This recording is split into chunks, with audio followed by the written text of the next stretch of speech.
Okay, we're going to go ahead and get started. And the first thing I want to do is remind you all that we have our midterm. Really? I thought I signed that, but let's go ahead and assign it again. Maybe I didn't assign it. Are you able to see the mock midterm 1 now? Yeah. Okay. So what we're going to do today is go through, and what I've done is I've combined chapters 4 and 5 together, because I don't want us to get so far behind the 8 ball that we're just constantly struggling trying to catch ourselves up. So we'll do chapters 4 and 5 slides. We'll look at the quiz and the homework for chapter 4 and 5. And then the reason I have this up here, we'll do the mock midterm 1, which will have questions from chapters 1 through 5. The only thing we won't cover is from chapter 3. Remember, we had that materiality stuff that was at the end. I want to move us past that because that can get us bogged down, and I don't want us to get into a situation where we're taking on a bunch of new stuff just before the midterm. So we'll deal with the materiality considerations after midterm 1. Okay, so midterm 1 will be chapter 1, 2, 3, except the materiality, chapter 4, 5 that we're going to talk about tonight. Okay. I guess I can give you the midterm in Moodle in e-learning. Is that the way you want to do it? You bring your laptop, or you want a hard copy? No. Huh? Do it on the laptop?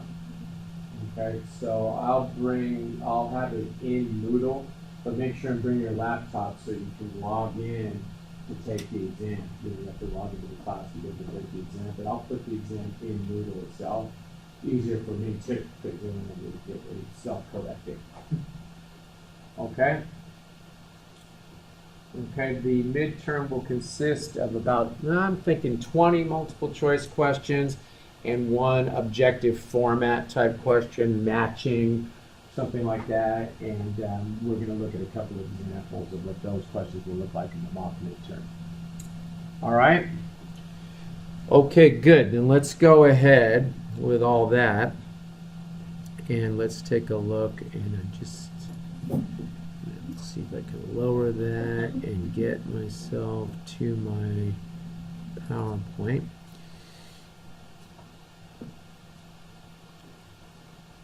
I guess it's going to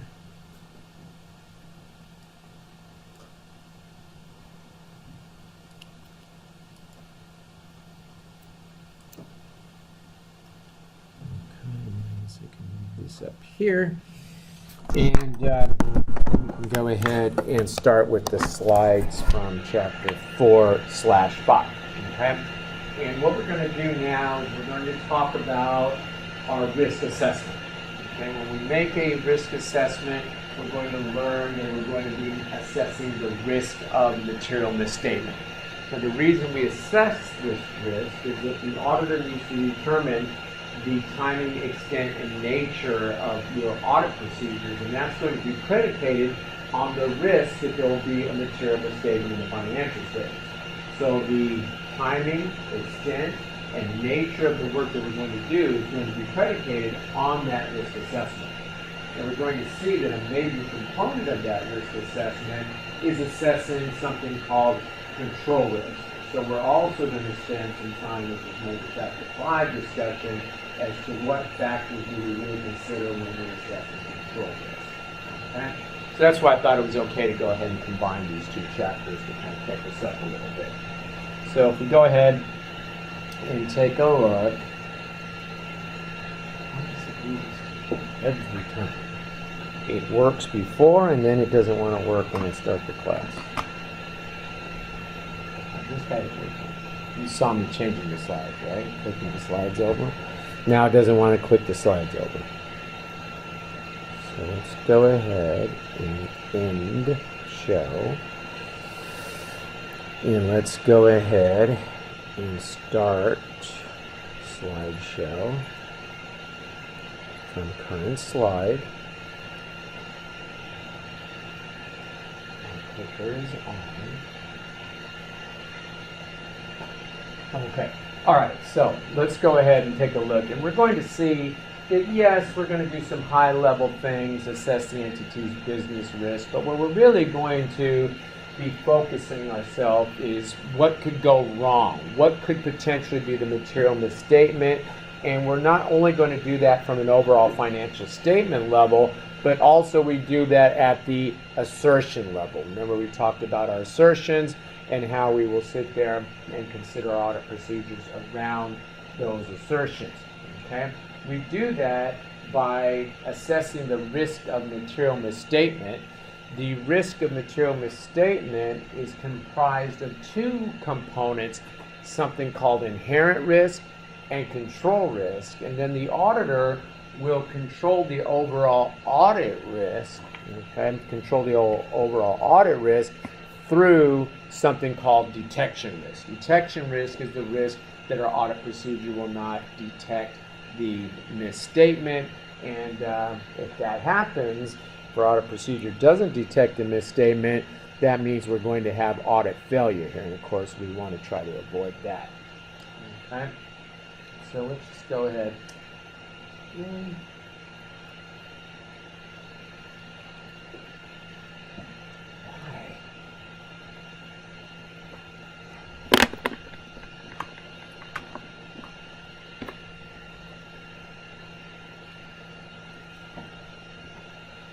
Try it again.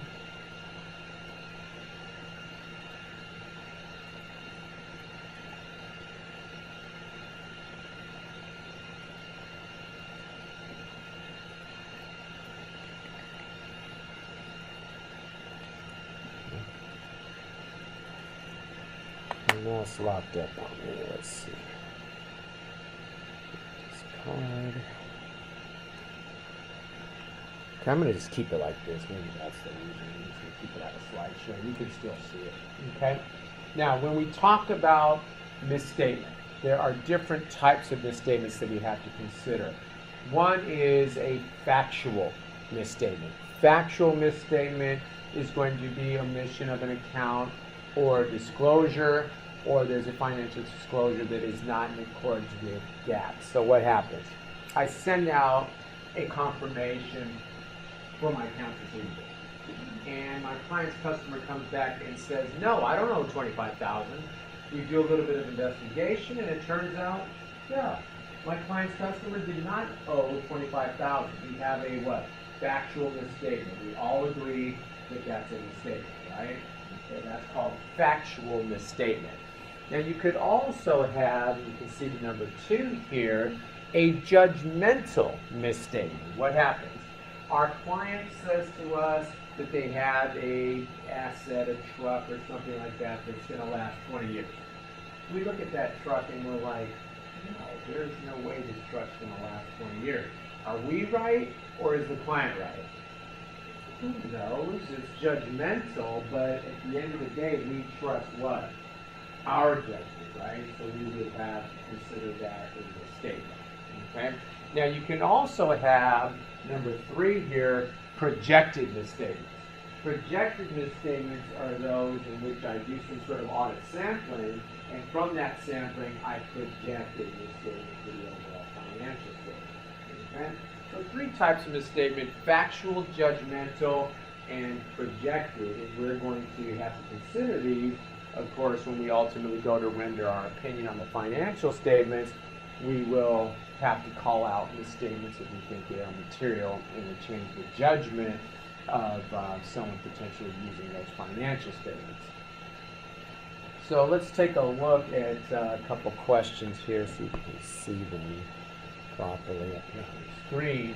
When assessing the risk of material misstatements, auditors evaluate the reasonableness of accounting estimates, and that's getting into what? those judgmental misstatements, right? An accounting estimate is how long you think a piece of equipment is going to last, that truck's going to last 20 years or not. And so we would look for estimates that were what? Susceptible to some sort of management bias, right? We would be interested in those. Consistent with prior periods is going to give us a comfort level, isn't it? Okay, it's reasonable that they take that. Intensive to variations, that's not insensitive to variations, not intensive, but insensitive to variations. So if there's a change, that estimate shouldn't change that much, right? And then what? Similar to industry guidelines, that would actually give us a comfort level, wouldn't it? If it's similar to industry guidelines. But those that are susceptible to some sort of management bias, we're going to be more concerned with those estimates, right? Those potential judgmental misstatements. Which of the following is a factual misstatement? An estimate. Estimate is what? Judgmental, right? How long is this piece of equipment going to last? A fixed asset being recorded at the incorrect cost. They paid $10,000 for it and they book it for $100,000. That's a what? Factual misstatement, right? Okay. Projected misstatement is projected.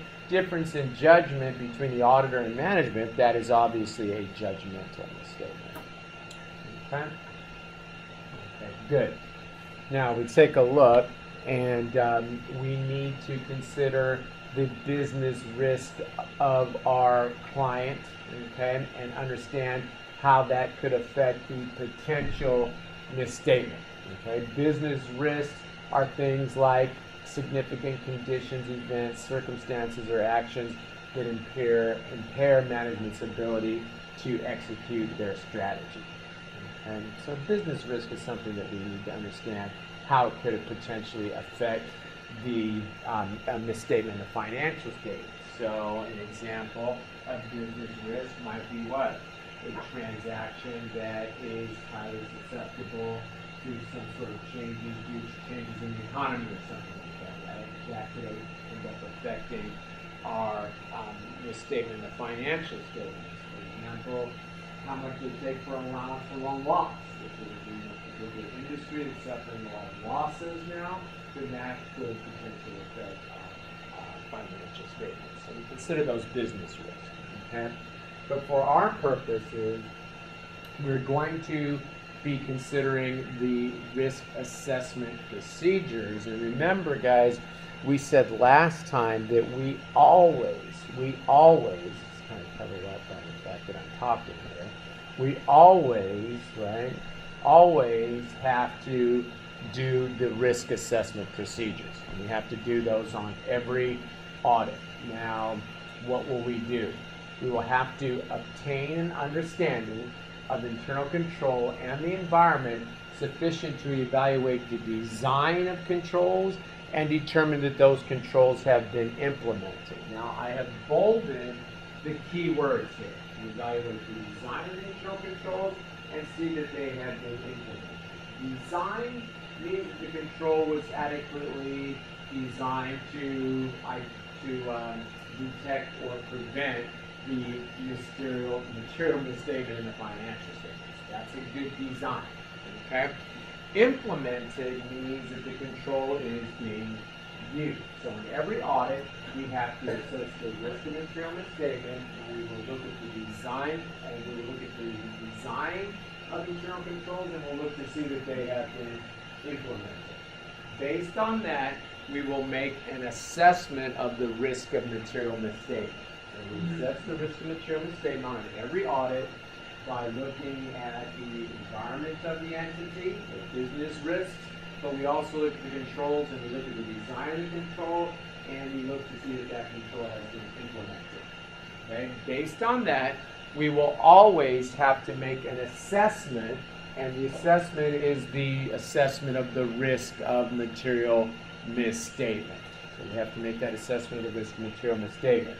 Now, when we assess that risk of material misstatement, we can assess it at the maximum, or we can assess it at less than the maximum. Okay? We can assess it at maximum or less than maximum. Maximum is maximum. Less than maximum might be assessing the risk of material misstatement at moderate or at minimum. Okay? Now, if we assess the risk material misstatement at maximum, we will follow the red arrow over to the next slide. And if that's the case, then we go directly to substantive testing. If you assess the risk material misstatement at maximum, you do not test the operating effectiveness of the controls. You go straight to substantive testing and you follow that red arrow.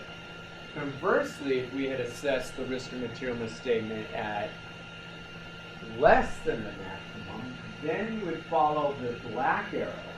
And if you follow the black arrow over to the next slide, we do what? We first will test the operating effectiveness of the internal controls, and then we will always do some amount of substantive testing. We always have to do some amount of substantive testing. Okay? So if you look at this, notice I put this into steps here. Step one, you always have to do the things on this slide, don't you? Which is what? Obtaining understanding of the environment, the business risk of the entity, including the internal control. You do that so that you can what? Look at the design of the controls and see if they have been implemented. Okay? And then what? Then you will be able to make the assessment of the risk and material misstatement. Now you look and notice I've given you a mnemonic up here called DIRE. We look at the design, implement, and we make an assessment of risk. I know that doesn't spell DIRE, but that's how you pronounce that. So you remember the steps, look at the design, look to see that it's been implemented, make an assessment of what? The risk, the R, of material misstatement. Okay, we do that, and then based on that assessment, we determine what our further audit procedures are going to be on the next slide. If we assess the risk and material misstatement at less than the maximum, follow the black arrow, and first do what? First, test the bolded key phrase operating effectiveness of the controls, and then do your substantive testing, right? Conversely, if you had assessed the risk and material misstatement at the maximum, you'd follow the red arrow and do what? You would go and go directly to the substantive testing. But we will always do substantive testing. Okay? So these are all key words, guys, that you absolutely have to know. We do what? We evaluate the design of the controls, see that they have been implemented. That allows us to, we always have to make the assessment of the risk of material misstatement, and that then determines the further audit procedures, right? Further audit procedures sometimes will include testing the operating effectiveness of the controls to assess the risk of material misstatement less than the maximum, following the black arrow. If we assess the risk of material misstatement at the maximum, go directly to your substantive testing. Okay? So, this is pretty logical, but the key here is knowing these bolded words, because that's the language that we use when we talk about this process. Okay? Question? Okay, good. Now, how do we make our assessments of our risk? Okay? And it turns out that our audit risk is the interaction of our inherent risk times our control risk times our detection risk. Okay, now, inherent risk is the risk that there will be a material misstatement in the financial statements, assuming no internal controls. So,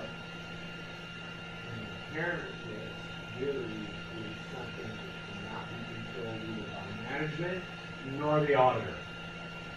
Inherent risk is what it is. So, an account that might be susceptible to theft is going to have a higher inherent risk than an account that is not as susceptible to risk. To theft, I should say. Can you think of an account that might be susceptible to theft?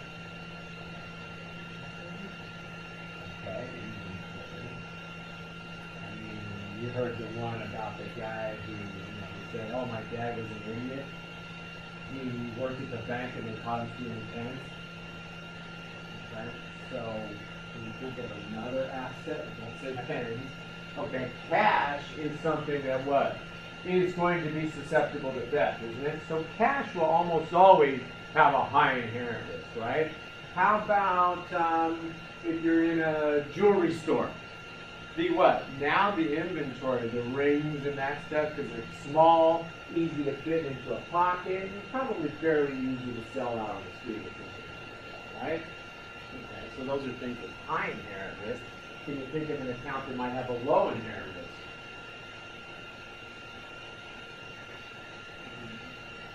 Property, plant, and equipment? Yeah. I'm thinking from audit of the consolidated financial statements of the federal government, engagement that I was on for a few years. We have on the consolidated financial statements of the federal government, we have things like the Washington Monument, the Lincoln Memorial. They call those heritage assets, okay? And they value them at $1 and simply disclose them in a footnote to the financial statement, okay? Now, what happens? It's not very likely that anyone's going to walk off with the Washington Monument in the middle of the night and what? And it's valued at $1. We're talking footnote disclosure, right? You could probably put a low inherent risk there, right? But remember, we said it is not just what? It is not just the account itself, but it is also the environment that the entity works in. So what happens? If it's a bad economy, cash all of a sudden seems even more susceptible to theft at that point in time, right? Or to sign a new ring. If there was some concern that there might be a terrorist attack on the Washington Monument, and you're looking and maybe they hadn't taken the appropriate step to avoid something like that, maybe you're bringing that risk back up. So it's not only the nature of the account itself, but it's also what? The environment that the entity operates in. So don't forget that. Okay? But that would be an example of inherent risk. Okay? Now, control risk is the risk that the internal control will not prevent or detect a misstatement. Okay? Now, what we do is we take that inherent risk and that control risk, we combine those, and their interaction is the risk of material misstatement. The chance that there will be a misstatement in the financial statements and not be prevented or detected by management. So what does the auditor do? To control your audit risk, you will then control your detection risk. And your detection risk is going to be governed by the amount of substantive testing that you do to help you now not prevent, but detect those misstatements in the financial statement. Okay. Audit risk is the risk that you'll do what? You'll not detect the misstatement, and if you don't detect the misstatement, what will happen? You'll give the wrong opinion. You'll say the financial statements are in accordance with the applicable framework, U.S. GAAP, when in fact, there's a material misstatement in those financial statements. Do we want that situation? That's audit failure, guys. That's basically saying you're not going to be in this business very long, right, if you do more than one of those. Maybe the industry will forgive one small one where you make a mistake, but they're not going to set more than that. Okay, now, when we look at our detection risk can be broken into sampling risk versus non-sampling risk. Okay? Sampling risk is what? Sampling risk is the risk that our sample will not be representative of the population. Can it happen? Yeah, you take a sample tells you that there's not a material misstatement, but in fact, if you looked at every single transaction, you would have found a mistake, right? And we'll get into sampling after our second midterm to understand how we evaluate those samples to determine just how much sampling risk we're taking on. But if you don't look at 100% of the transactions and account balance, which you rarely will, if you're auditing McDonald's, you've seen the signs, the billions and billions. You're not going to audit every single transaction. You're going to pull a sample, and there's always a chance that that sample will not be representative of the population, right? And therefore, you will come to the wrong conclusion. That's our sampling risk. Non-sampling risk comes from things like what? Fraud. They're hiding things from us. What can we do? They're slicker than we are. They hide something from us. What? Auditor error. Sorry, we're human. What happens? You get tired. It's the end of the day. You look at a transaction, you should have detected a misstatement and you missed it. Or you didn't select the correct audit procedure to help you define that misstatement. Just simple what? Errors fraud, collusion, these sorts of things, right? Considered non-standard risk. Okay? Okay, good. And that's the non-standard. Okay, now let's just go ahead and let's take a look at this slide right here. Okay, but let's just use a little example. Let's say I'm auditing a jewelry shop.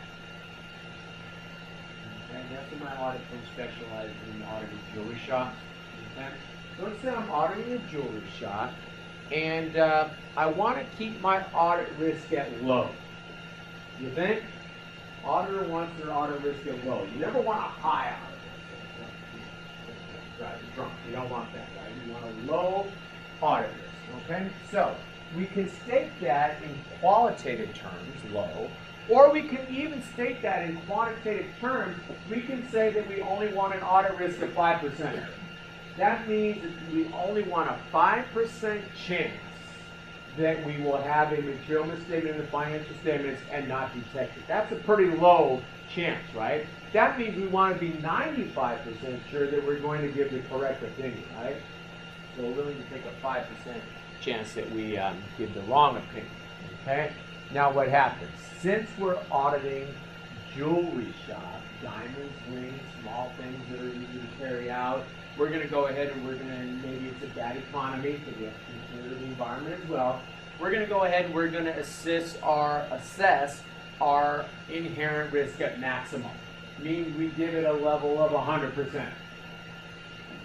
Okay? Now, we talk to management, we inquire to management, and we say, tell us about your internal controls. And they say, well, do you see all the beautiful diamond rings and all these things we have in these display cases? We say, yeah.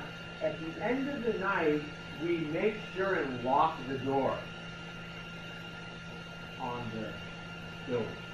We leave all the lights on, too, just in case, somebody wants to try to sneak it on. That's our internal control. So that's it.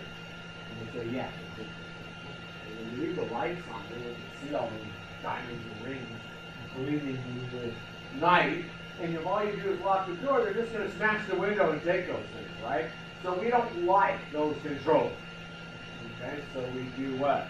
We don't like the design of the controls, do we? That's not a very good design control. We have to look at the design to see if it's been implemented. And in this case, I don't really care if they implement it, because the design is shot. It has to be what? Both designed and implemented. I don't like the design, so what do? I assess control risk at the maximum, don't I? When I assess the control risk at the maximum, that gets 100% weight. That gets a weight of 1. And now the only way I can keep my audit risk low is by keeping my detection risk low at 0.05 in this case, right? How do I keep my detection risk low? I keep my detection risk low. Always got to do substantive testing, don't I? And I keep my detection risk low by determining the nature, extent, and timing of my substantive procedure. Nature, I'm going to look for a more effective set of evidence to help support my opinion. Remember, we had our hierarchy of evidence, and we said what? Auditor direct personal knowledge was number 1, but then came what? External evidence, then came internal evidence, and then what? Observation was sort of down there near the bottom, but yeah, okay, we would use a little bit of observation inquiry, but we had to combine it with other types, okay? So I'm probably going to want to use external evidence in this case instead of what? Internal evidence to what? Lower my detection risk. I'm getting a better quality of evidence to support my opinion, right? Why? Because I have a high inherent risk with these diamonds and rings, and their controls are a joke, aren't they? So I lower my detection risk by what? Increasing or having a better nature, higher quality of evidence called the external evidence. Okay? Extent means the amount of evidence you'll look at, and so now I'm going to use larger sample sizes for my testing. The bigger your sample, the more what? More probable that it's going to be representative of the population, right? So I don't know, Maybe I have a small mom and pop jewelry shop that doesn't sell a whole lot of stuff. Any given day, maybe there's a few transactions. So I say, you know what? I'm going to audit every single transaction for the entire year. Because there weren't that many transactions. There's only a couple a year I can see when this audit transaction. But I'm doing that to lower my detection risk, right? Timing. I'm going to do year-end testing instead of interim testing. Now, year-end testing means that I'm going to do my testing closer to the balance sheet date. December 31st, January 1st. I'm going to be doing that testing close to the balance sheet date. Okay? Now, sometimes that is a little bit harder for students to understand why I would say doing year-end testing. What happens? My financial statements are represented by this line. I've got what? I've got January 1st. I've got what? I got 12/31, the end of the year. And I have what? I have misstatements, don't I? And the misstatements are reigning all year, all over my financial statements. Why? Because I have a high inherent risk and I have what? Poor control, don't I? So the rain is really hitting those financial statements, isn't it? Okay? So what do? I stick a bucket at the end of the year and I sit there and I squeegee off all of those misstatements and catch them in that bucket that you see there. That bucket is my substantive testing. Because I want to make sure that I caught all the things that happen throughout the year. And in fact, it tends to rain harder at the end of the year as the company's trying to get their financial statements together, right? So I'll do my testing closer to year end. Okay, so what happens? Nature, more effective procedure. I'm going to use external evidence instead of internal evidence. Extent, larger sample sizes. Timing, I'm going to want to make sure I do some audit procedures close to year end, right? Okay? Okay, good. So we finish up that audit of that first jewelry shop. We go down the road and we audit jewelry shop number 2. Now when we audit jewelry shop number 2, we again specialize in jewelry shops. High inherent risk, meaning they what? Diamonds and rings, poor economy, keep that inherent risk up, right? But now in jewelry shop number 2, we talk to management and we say, tell us about your control. And they say, well, here's what we do. Every morning, 2 staff have to come in together. We have dual custody of all the assets. And each staff person has their own combination that they have to enter before the safe will open. They open the safe, they put out all the items, and they take a full inventory of everything that's supposed to be there, and they log in that the inventory was there when they got there in the morning. Then what? There's dual custody throughout the day. A third person, a supervisor, something comes in, and there's always dual custody so people take the appropriate breaks, whatever. And then at the end of the day, we count up all of the inventory again. We make sure everything is properly accounted for. If there's a sale, whatever, we count for that. We bought some new items, we count for that.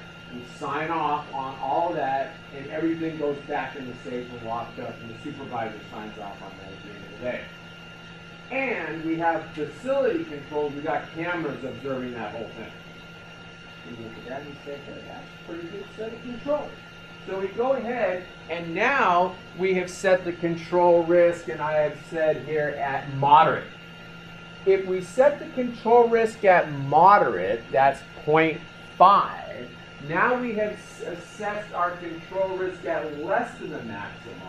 Our risk of material misstatement is less than maximum, isn't it? 1 times 0.5. Our inherent risk times our control risk. 1 times 0.5 is 0.5, isn't it?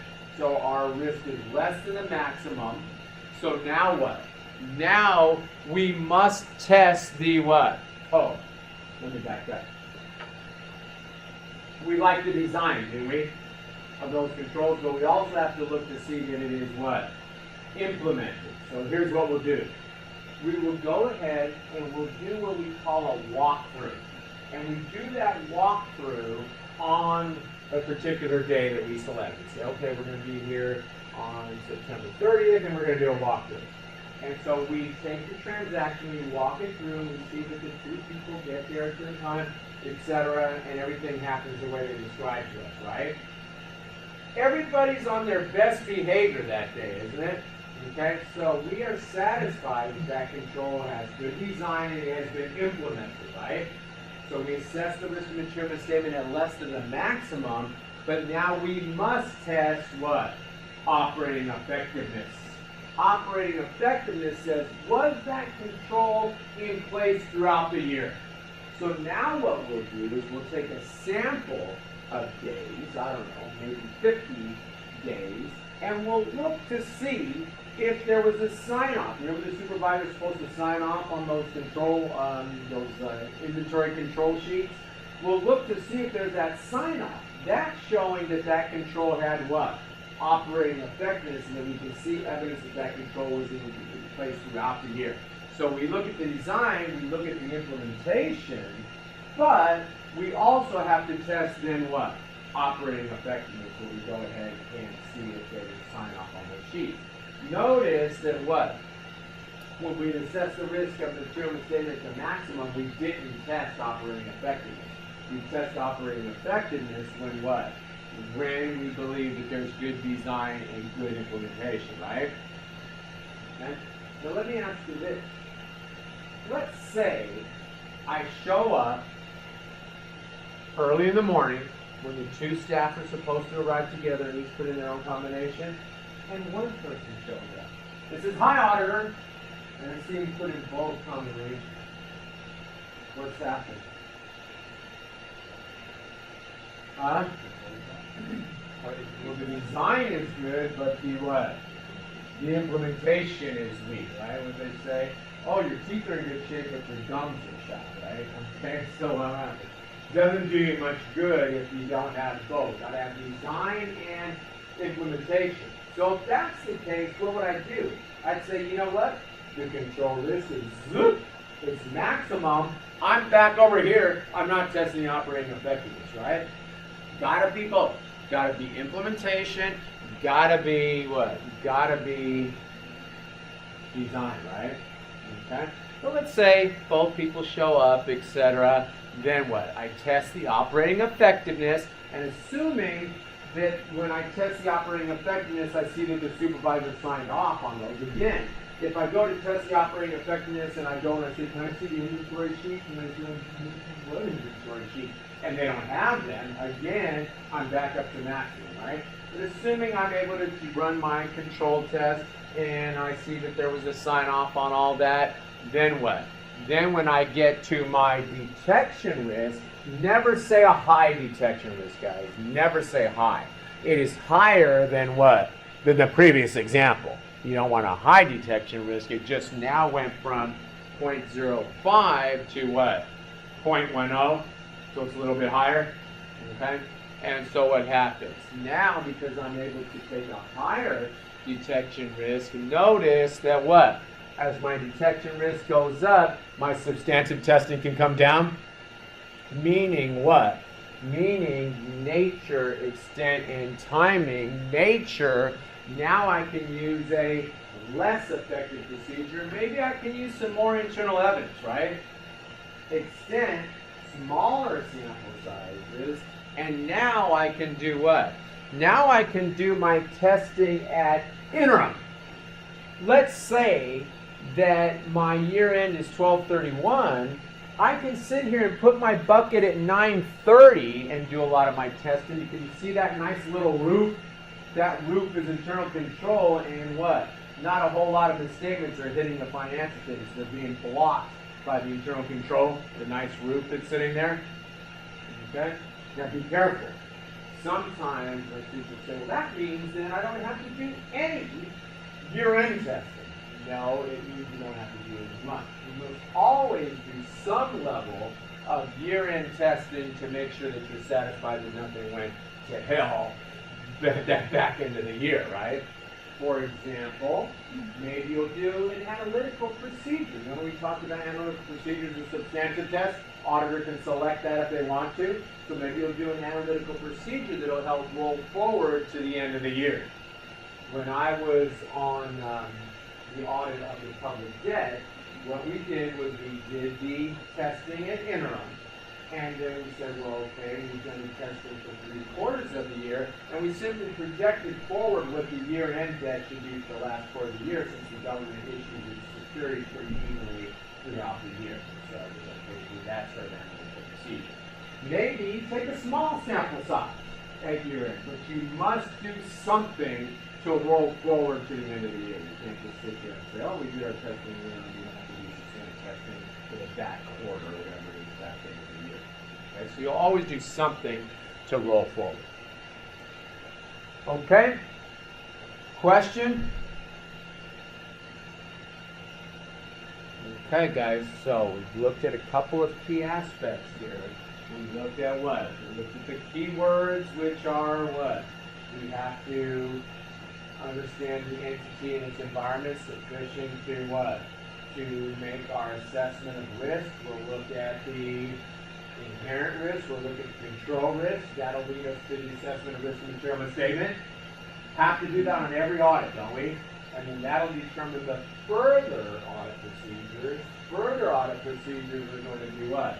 Potentially testing the operating effectiveness of controls.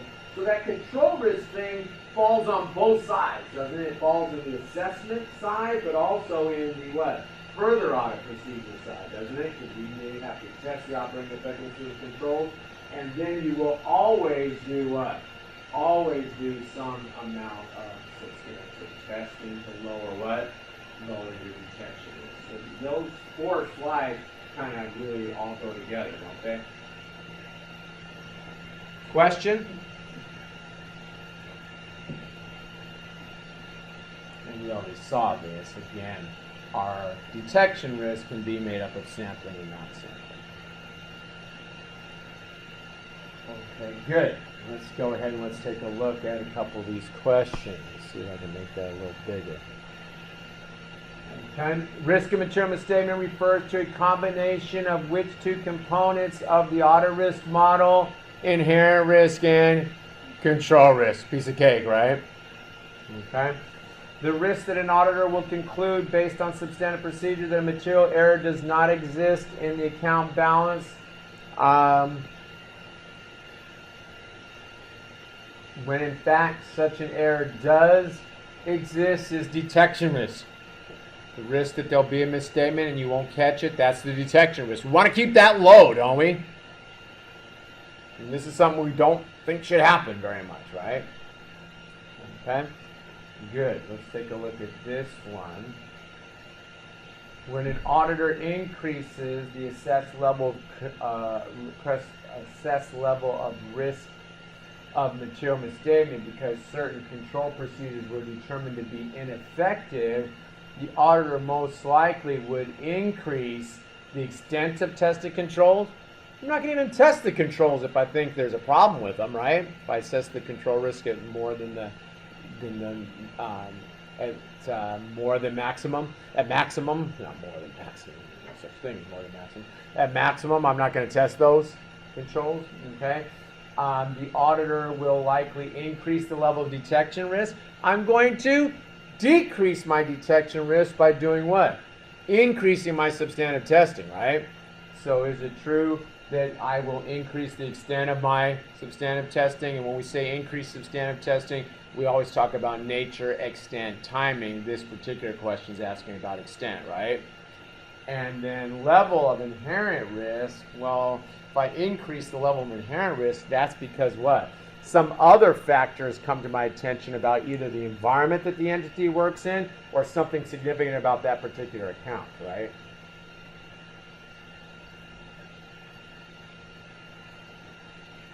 Which of the following is a source of detection risk?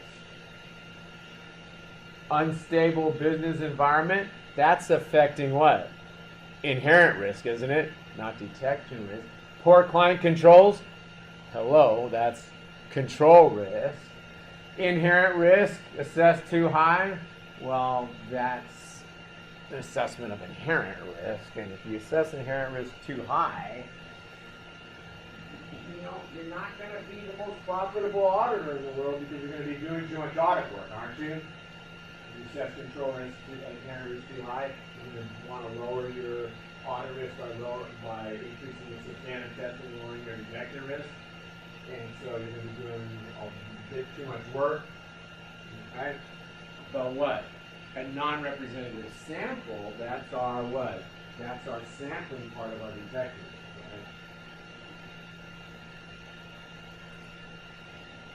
Right? Okay, good. Now, before I do all this stuff, I'm going to do this. I probably should have this one.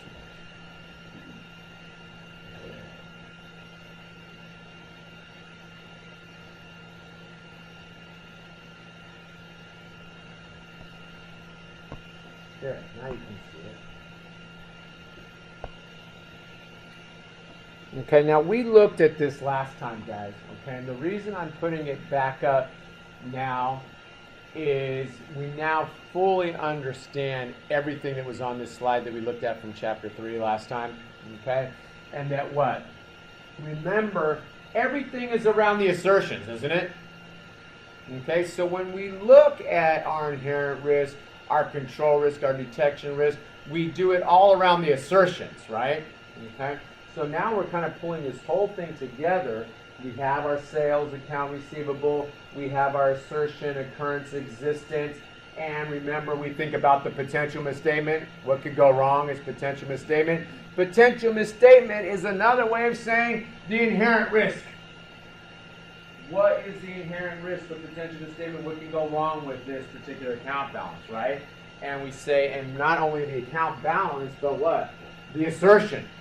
And remember we said for the existence occurrence for, say, our sales, was that a sales recorded but the goods were never shipped?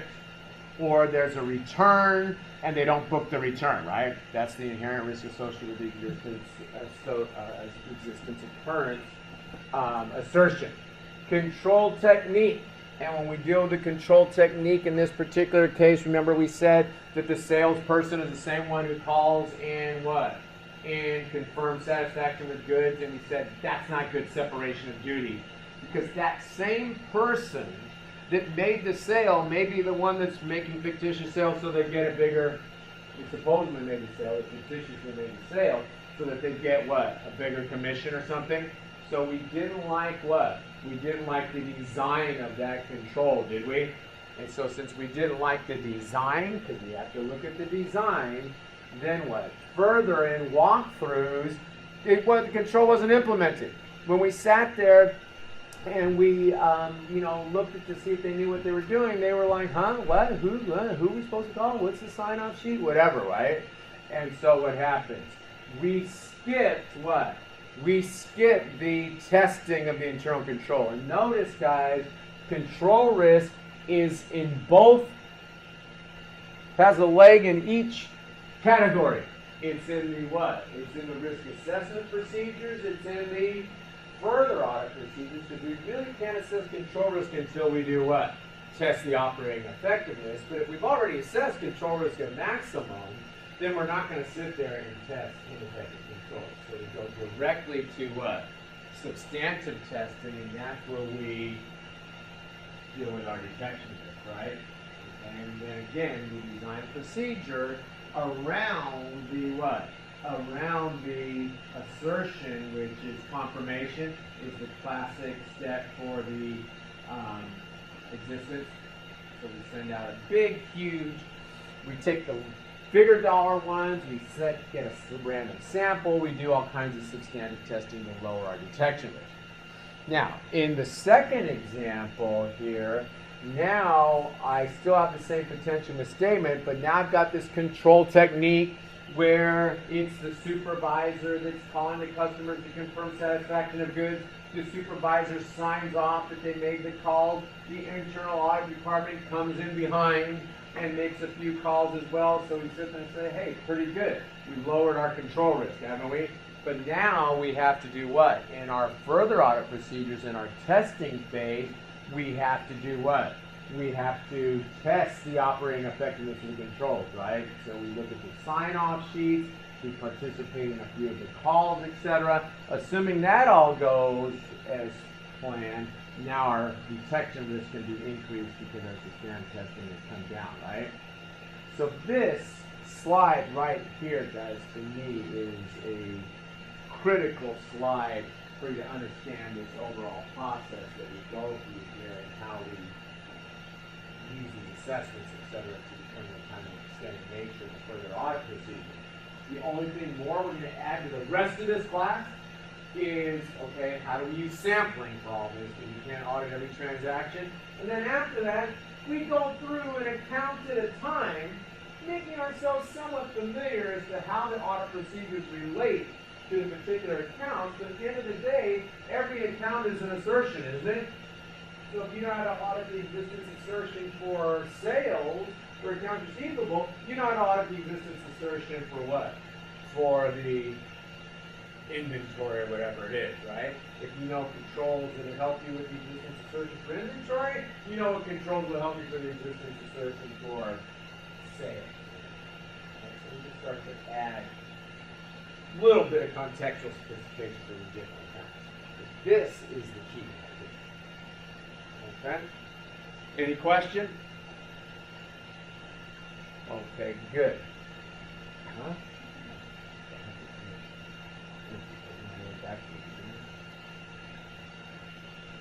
Put it back in slideshow mode. Take it out of slideshow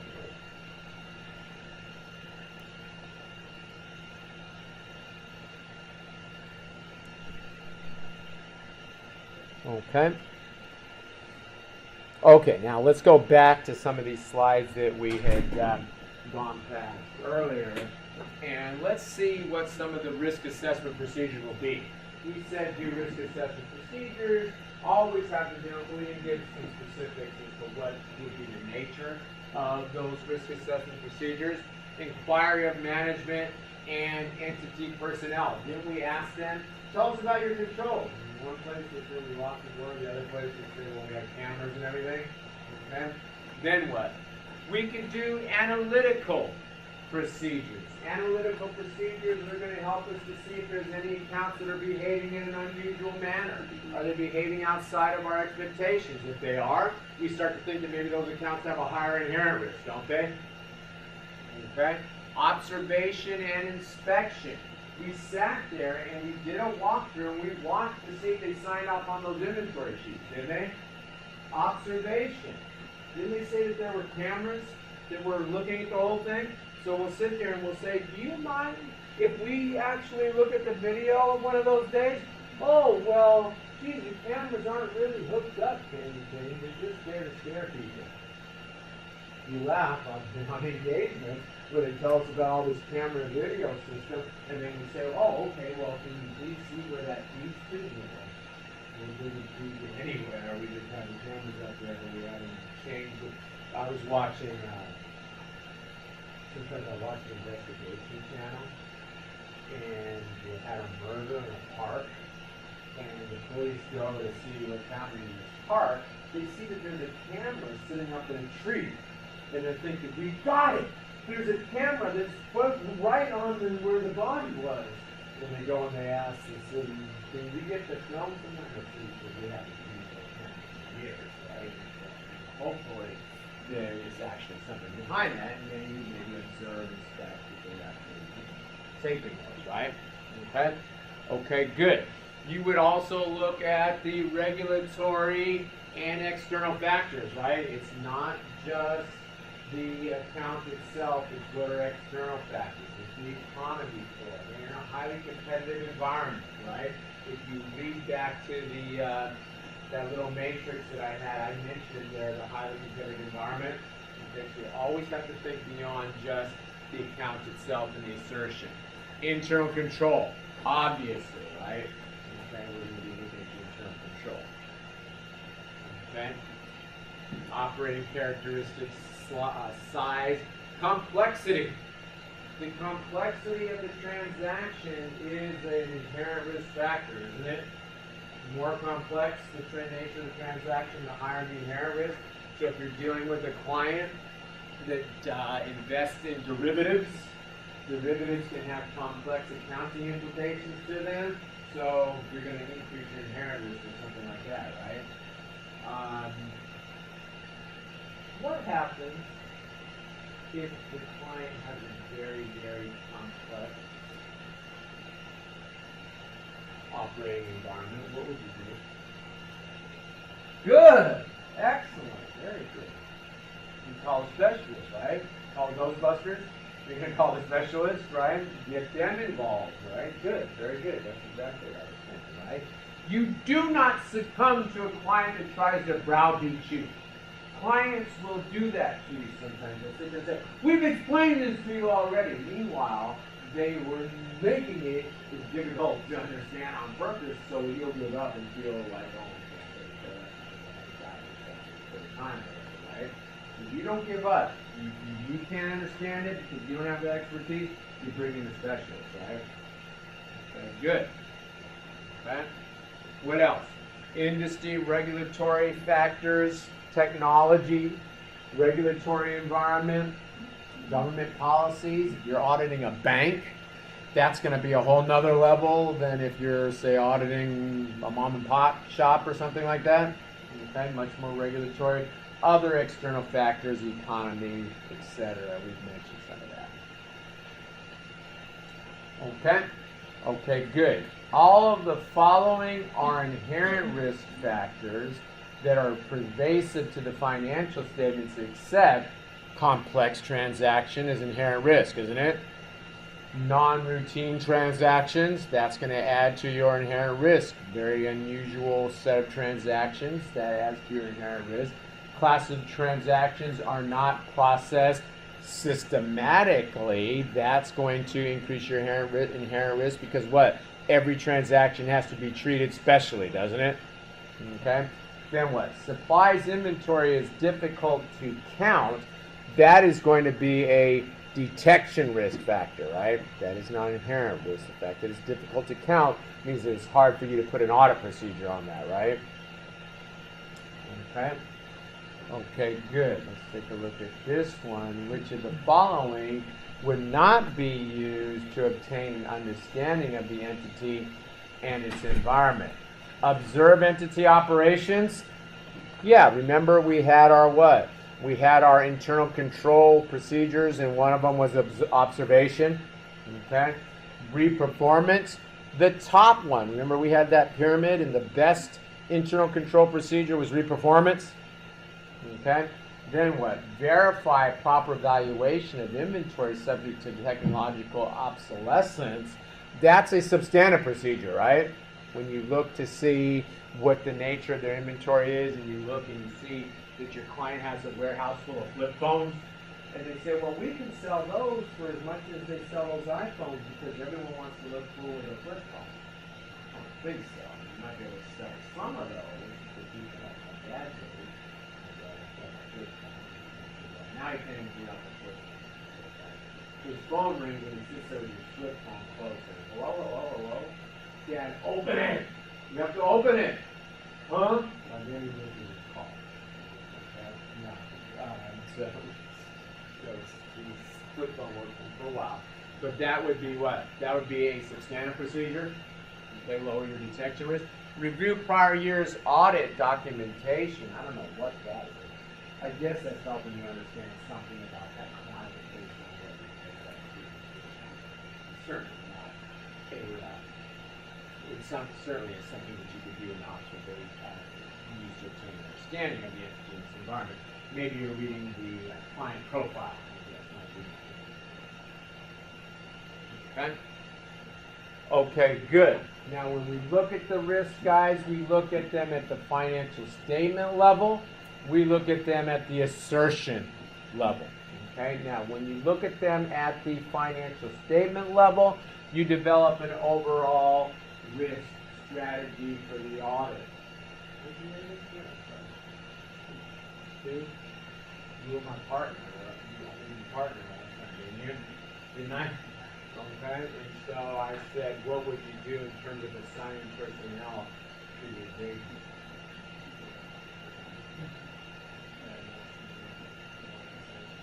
Well, we have a high risk of material misstatement, right? So we're going to have more supervision, we're going to assign staff to the engagements that are going to be maybe a little bit more in your face than not. But these are what? These are entity level type considerations.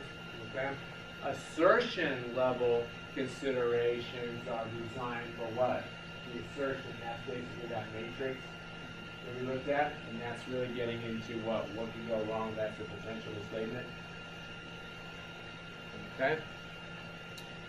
Okay, good. Now, auditor's response to the risk assessment results, financial statement. There we go. Assign more experienced personnel. Okay, etc. Assertion level. I don't have to go through this again. This is how you respond at the assertion level, right? But we respond at both levels. Okay, good. Any question on any of that, guys? I mean, that's core to everything that we're going to be doing here. Okay, that whole process. The entity, environment, it will be design and control, so that they can implement, make an assessment of risk and procurement statement. We make that assessment of risk and procurement statement, and then what? We determine the timing and extent and nature of our further audit procedures. Could involve what? Testing the operating effectiveness of controls will always involve some amount of substandard testing, right? When we design those procedures, we design them around the assertion, don't we? Thinking about the potential statement. Okay? Question? Okay, good. Now, when we talk about misstatements, we can talk about them being intentional or being unintentional. Unintentional is an error. Intentional is what? Is fraud. Intentional is fraud. When we look, we have a responsibility to detect the material misstatement, whether caused by errors or fraud. Now, how does this work? A lot of times there's a misnomer thinking that the auditor has to design procedures specifically intended to detect fraud. That is not our responsibility in a straight financial statement. If we were doing some sort of forensic audit, yeah, then maybe we have procedures that are going to be designed specifically for fraud. But in a straight financial statement audit, what they tell us is that we will do all the same things. We will look at the inherent risk. We will look at the control risk, and we will design our substantive procedures around that assessment of the risk material statement. But we have to have fraud in our mind. Is fraud affecting the inherent risk, the control risk? And if it is, then we're going to do what? Then we're going to go ahead and we're going to design the substantive procedure accordingly, right? Okay? Okay, good.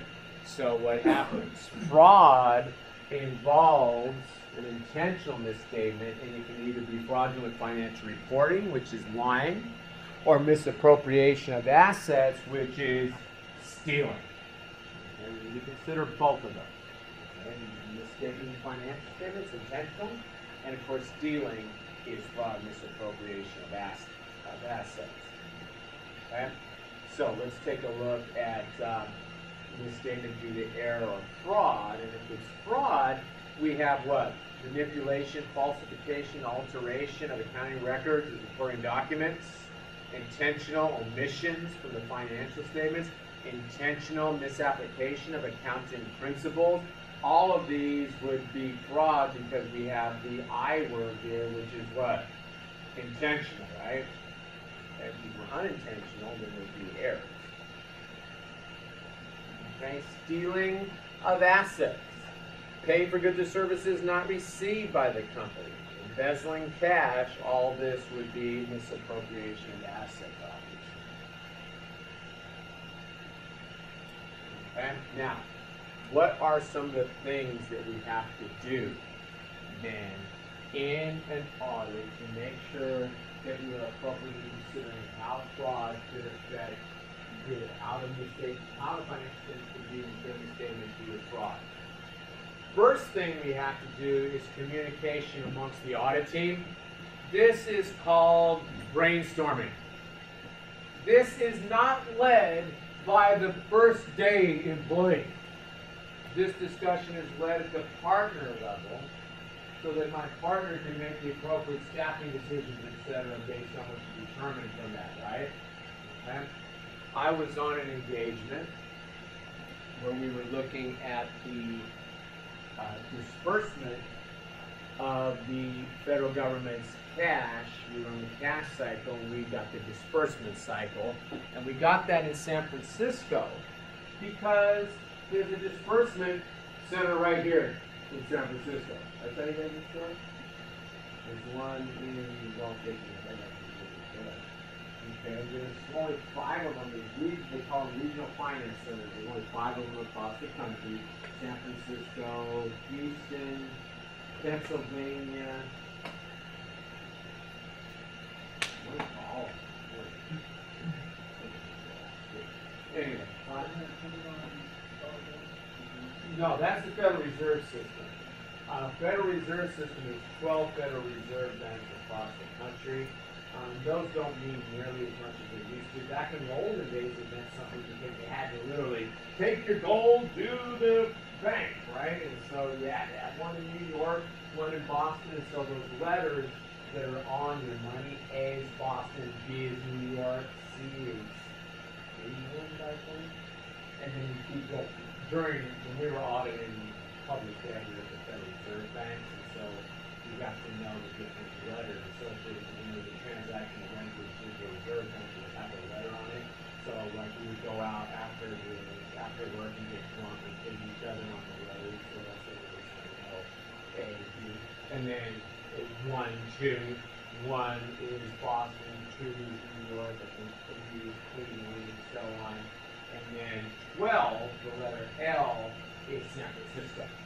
Okay, so that's probably why you guys are shaking your head that San Francisco. The reason the Federal Reserve Bank in San Francisco is all the gold from the gold rush warranted opening up a Federal Reserve Bank in San Francisco at the time. And if you go by just the nature of the economy now, the Federal Reserve Bank should be in LA, but it's actually in San Francisco. San Francisco is the hub of the West Coast because of the historical context of the gold and Southern Mill and all that. Okay, but what was I talking about? Yeah, the disbursement centers follow a little bit differently. Okay, and it used to be a geographic thing now. Now it's a functional. So San Francisco, I think, disperses cash for Social Security. And it makes sense to have that in California because of the population in California. I think, I want to say Philadelphia does the refunds, or is that Austin? I can't remember. No, Austin does the refunds. And then I think Philadelphia does like VA disbursements, veteran disbursements. So they've got this whole functional thing now. Okay, but we let that work out of San Francisco since we were Federal Reserve Bank in San Francisco. So you go through the place, and they've got these checks. They've got 40,000 checks on a spool. And the spool rolls out these checks, and then you understand what they mean by cutting checks, because the checks get printed, they're cut, then a machine folds them into, those nice brown envelopes that you get. Austin is refund. Austin is a tax refund. Anyway, because all the checks go into the envelopes then go out to the mail room where they get on these big trays of mail, and out they go. And you can't help but walk through that place and think to yourself, I wonder which one of these got $1 million refund on it, right? Because maybe it'll drop into my lunch pail by accident, right? So that's what I'm thinking. Okay? So then we get back to our offices, and the director, which is like a manager, is like a partner in government, which is the GAO, says, how would you get a check out of that place? And I'm like, you let it fall into your lunch pail when it was different? The guy next to me had it all figured out. Well, here's what you do. You get some excess check stock, and you take it home, and you have it for, and you put it in a check, and you get it to the Damon Allen Farm. Like, this guy had really thought about it, right? Already. And so what happened? We went back, And we started looking to see if there were some control weaknesses that might allow a fraud like that to take place. All stemming off of this brainstorming, right? And if I told you some of the weaknesses we found, I would have to kill you. I'll tell you. For example, they treated those pools of 40,000 checks, they treated that like inventory. They would just leave it out. It was on them on these, hand trucks and stuff. They would just leave it out at the end of the night because it was this big heavy thing that they didn't want to put away. Meanwhile, that's live check stock, isn't it?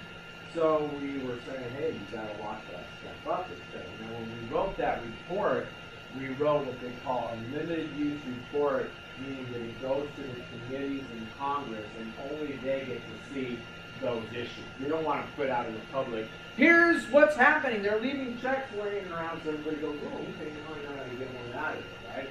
Okay, but you do that brainstorming to say, hey, how could fraud affect the potential for material mistake, right?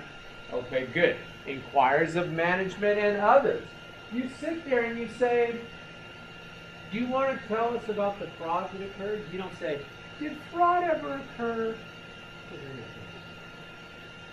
But if you say, can you tell us about the fraud that occurred?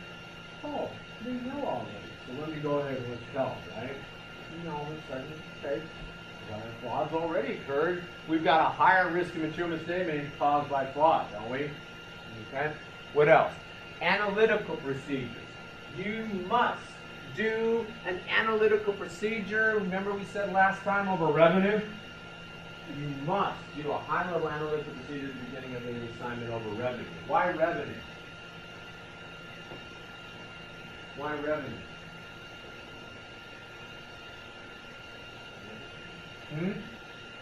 That's where they always find the fraud, right? It's always around the revenue. When was the last time you heard, did you hear about the fraud in the office supply account? No, really? Right? Stop, CNN and say, no fraud in the office supply. No, it's what? Revenue. They were Enron, WorldCom, WorldCom's fraud was so stupid even Congress could understand it. That's when they put in Sarbanes-Oxley. Nobody understood Enron. Everybody went, WorldCom was doing what? They were capitalizing things they should have expensed to drive up their net income. I mean, it was so stupid, it was easy for everyone to understand. That's what really caused. You ever always talk about Enron, but what really caused Sarbanes-Oxley was WorldCom because everyone can understand how can you do that. Okay? But again, revenue, right? Analytical procedures, you must do those around revenue. Investigating unexpected period end adjustments. Why are you adjusting revenue close to the end of the year? Maybe they're sitting there saying, well, because we didn't have enough revenue and we're trying to get it up a little bit more. Right? Okay. Identification of fraud risk factors. Okay, now, what are the fraud risk factors? Where are the fraud risk factors? Here they are. I'll come back to it. Fraud risk factors are incentive, opportunity, and a bad rat attitude. Rationalization. A bad rat attitude. Okay? Incentive and pressure is the reason to perpetrate the fraud. My revenue is not enough. I'm going to get fired. Let's commit some fraud to get the revenue up. Incentive. If I show a higher net income, I'll get a better bonus. Incentive. Opportunity, and I put here, poor internal control. If you have poor internal control, I promise you the fraud is coming. If you have poor internal control, I promise you the fraud is coming. For example, I was on an audit looking at Department of Veteran Affairs. They handle all the benefits that are paid out to our veterans. And what happens is they will pay a veteran a pension, but they also pay veterans compensation. Now, compensation gets paid for something like losing a leg in the war. And the veteran will get paid regardless of how much income they make. Because that's the grateful country saying, hey, thank you for your sacrifice. And if you lose the leg, and guys, it's as rough and as crude as if they lose the leg below the knee, it's a certain amount. If they lose the leg above the knee, they're going to get more. And it doesn't matter if they make $1 million a year, they will still receive that benefit. It's not predicated on income at all. Okay? Now, pension benefit, if you're collecting some other pension money, say through Social Security, they will reduce your pension, your military pension, by amounts that you receive at Social Security and whatnot.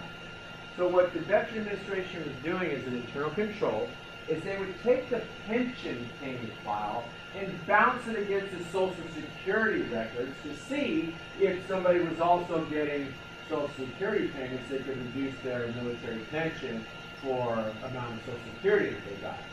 They didn't do that with the compensation payment files because it doesn't matter how much you make. But the federal government purchases all death information from the counties through Social Security. So we find out in the federal government if somebody dies by bouncing against Social Security payment records. Well, look, there is no benefit that continues after you die. There's no such a thing as that. You die, the benefit stops. So there's a control weakness there if you're not bouncing those compensation payments against Social Security, you won't know when the veteran died. And so I go up to the office there, I go to the Department of Veterans Affairs accounting office, and I say, can I please have the payments, the file of the payments that continue to go out after people die? Did I know such a file existed? I did not, but because of the control weakness, I think this has to happen. So they go over and they hand me a file. Here you go, because I knew about it, right? My inquiry, I must know about it. Here it is. Bang, they hand me files of payments that continue to go out after individuals died. Sometimes 5, 6, 7 years after the death of the veteran, to the tune of $60,000, $70,000, $80,000 of payments that continue to go out after the individual died. And that is money that the government is not going to recover, because they're not going to go to, a veteran's wife and say, hey, we're dragging you to jail because you cashed these checks. A lot of times they say, well, we thought we were supposed to still get the money after this. So, for internal control, you're going to have the fraud is going to drive through that hole, isn't it? Okay? Let's say you have a client that sits there and has its perpetual inventory records and doesn't compare those perpetual inventory records to the actual inventory. You have internal control weakness? I promise you do. Staff are going to start to understand that. Laptops will start walking out the door, won't they? So classic control weakness is not reconciling the what? Equipment, inventory records to the actual physical inventory. You say, well, we got a record of it all. It's all there. Nope, got to reconcile that periodically, right? Okay? Rationalization, bad attitude. I've worked here 30 years. They've never appreciated my efforts. Let me steal $10 million. Okay? Rationalization, bad attitude, right? And now that's probably employees that are having that kind of bad attitude. Can management have a bad attitude? Oh yeah, management is like, well, I told you, the book's still evident. You want the job here, don't you, young man? What can I do? Okay, so what? Aggressive management could also be a problem. Okay? Now, notice that we said that you still consider the same factors, guys. You still consider the same factors, but now you're seeing how these fraud risk factors impact your inherent risk, your control risk. So if I have what? Incentive and pressure, that's probably driving up my inherent risk, isn't it? If I have a what? If I have poor internal control, that's obviously going to drive up my control risk, right? Now notice that what? This bad attitude could also affect inherent risk, because what are we going to do? We're going to sit there and make the transactions unusually complex, etc., to maybe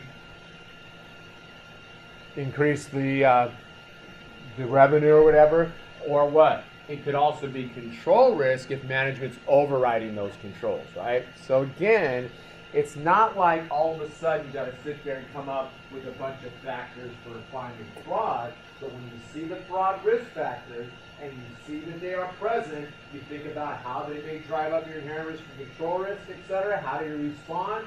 You respond accordingly to reduce your detection risk through the timing, extent, and nature of the audit procedures, right? Okay. Okay, let's come back to these. Which of the following is a misappropriation of assets? Increasing cash and earnings at a 3% rate of return as opposed to paying off a loan with an interest rate at 7%? I don't even know what that means. Okay, I mean, this is that. I can't explain that one. Okay, classifying inventory held for resale as supplies. Okay, that didn't really sound like misappropriation, does it? Management's estimates bad debt expense at 2% of sales when it actually expects bad debt equals 10% of sales. This is intentional, isn't it? Okay. An employee of a consumer electronics store steals 12 CD players. Well, that is what I see. This is not misappropriation of assets. This is fraudulent financial reporting, the third one. Misappropriation of assets is stealing. Okay, so this is the correct answer. Which of the following is an example of fraudulent financial reporting? Okay, here we go. Company management falsifies the inventory count, thereby overstating inventory and understating cost of sales.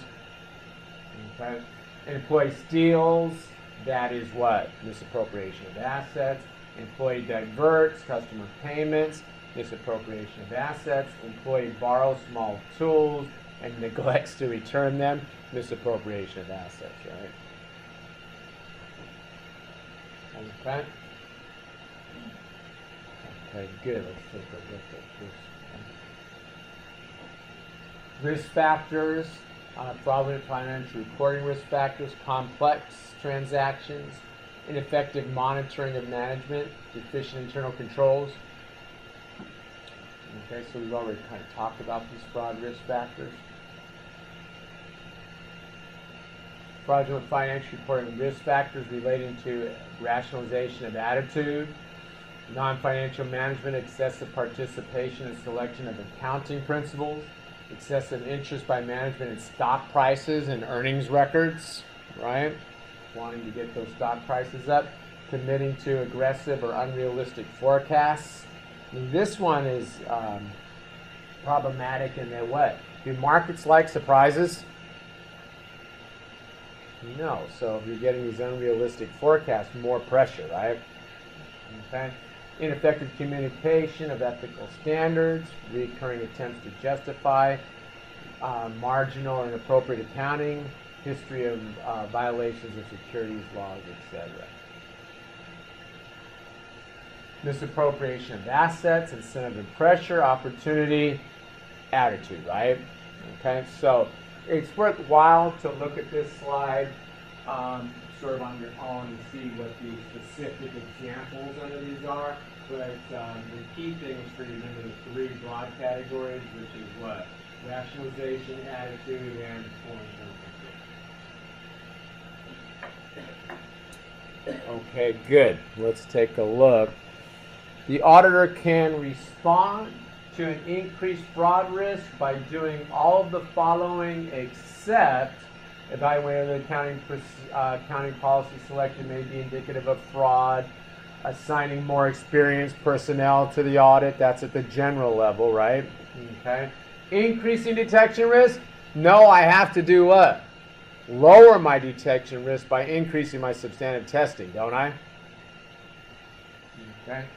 Which of the following characteristics most likely would heighten auditors' concern about the risk of intentional manipulation of financial statements? Management places substantial emphasis on meeting earnings projections. Markets don't like surprises, guys. An auditor learns that a client's employee in control of inventory gets divorced and is responsible for paying a large amount of child support. All of the following for the audit of inventory are likely except, okay, fraud risk is increasing, the risk of misappropriation of asset is increasing, risk of material misstatement is going to increase, detection risk has to do what? Has to decrease? Okay. I don't know. I don't really care for this kind of thing. They talk about, these things where you look at rationalization, you look at incentive and pressure, and you always start getting into personal aspects of people's situation in some of these questions, and I'm just like, okay, really, do I have to find what's going on? You have a lot of child support now? I mean, how am I going to get into all that? So I'm thinking the more appropriate things is initial controls, understanding the environment that the company works in, and let's not make it personal.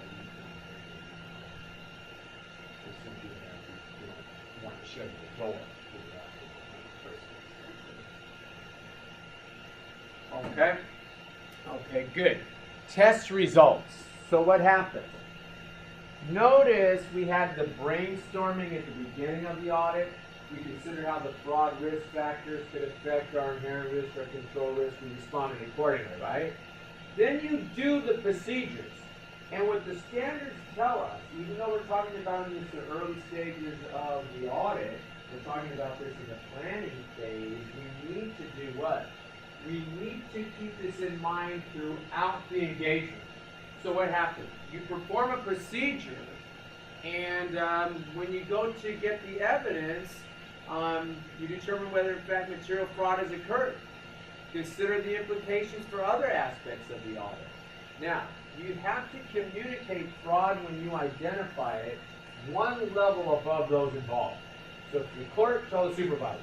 If it's a supervisor, tell the manager. If it's a manager, tell senior manager. Now, what happens if it's what? If it's senior management, then what? Then you're going to be communicating that up to what? The board of directors, etc. Okay? And consider withdrawing from engagement. If you get to the board of directors and they say, don't worry about it, forget about it. You asked too many fraud. That'd be a good time to withdraw from the engagement, right? Okay, good. Fraud involving senior management then has to do what? Has to go directly to the audit committee.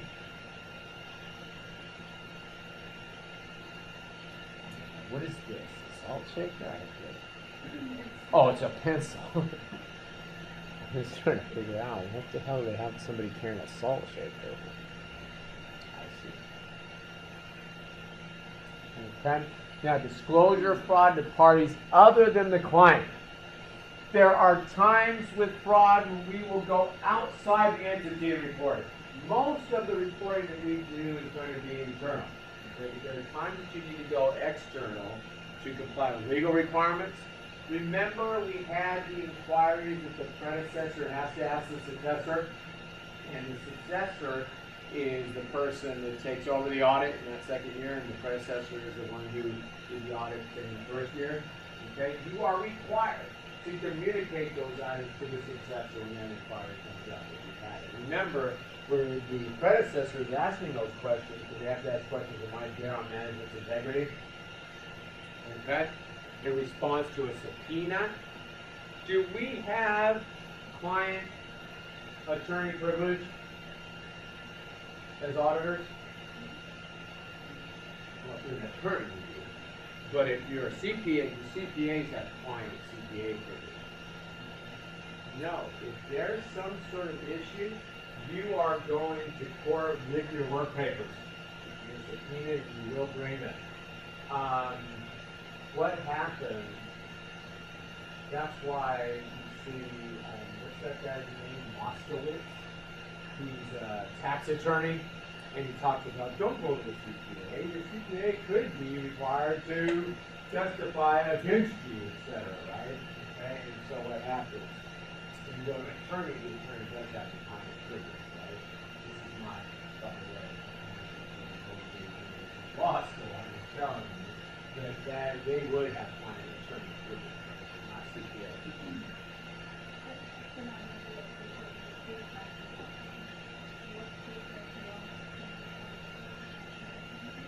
Yes.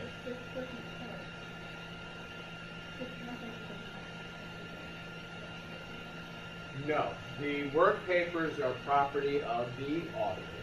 The auditor does not have to give those work papers to the client or share those work papers with the client. Doesn't mean we can't, but we don't have to. Okay?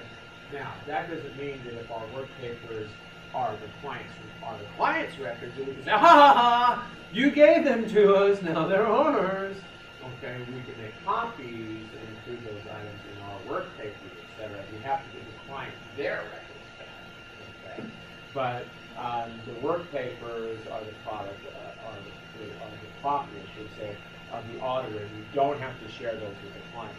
Because when you can't, but you don't have to. Okay, now, if you are subpoenaed by court, or if there's a peer review of your audit papers, then the expectation is that you will share them. And that's why we would put that in the engagement letter. The engagement letter would say, hey, the work papers are our property, but in the event that we are subpoenaed or there's some sort of peer review, we will make those documents available to our peer reviewers, etc. Okay? Funding agency, what happens here? Let's say I have a client that gets some money from the Department of Labor. The Department of Labor says that there has to be an audit to see that that money was spent correctly. And if I find that my client did not spend that money correctly, I am required to report that to the Department of Labor. If it involves fraud and that sort of thing, I report that. Okay? So, the what? Communication issues are what? One level above those involved, right? If it what? If it involves a material misstatement, it needs to go to senior management and those charged with governance. If it involves senior management, it goes where? It goes to those charged with governance. Okay? Okay, good. Things that need to be documented, the discussion amongst the engagement personnel, the brainstorming, procedures that we did to assess the risk of material misstatement, whether caused by error or fraud. What are the procedures? We have to obtain an understanding of the client sufficient to evaluate the design and the controls, determine if they have been implemented, and make an assessment of the risk of material misstatement, don't we? We have to document all that and see how it affected the risk of material misstatement, whether caused by error or fraud needs to be documented, right? Okay. The nature, extent, and timing of the procedures performed in response to fraud risk. I saw fraud risk factors, driving up inherent risk, driving up control risk. How did I respond? I assigned more experienced personnel to the engagement, and I used more external evidence instead of internal evidence. I used your auditor's direct personal knowledge, so that you have a what? Clear documentation as to how you responded to this problem, right?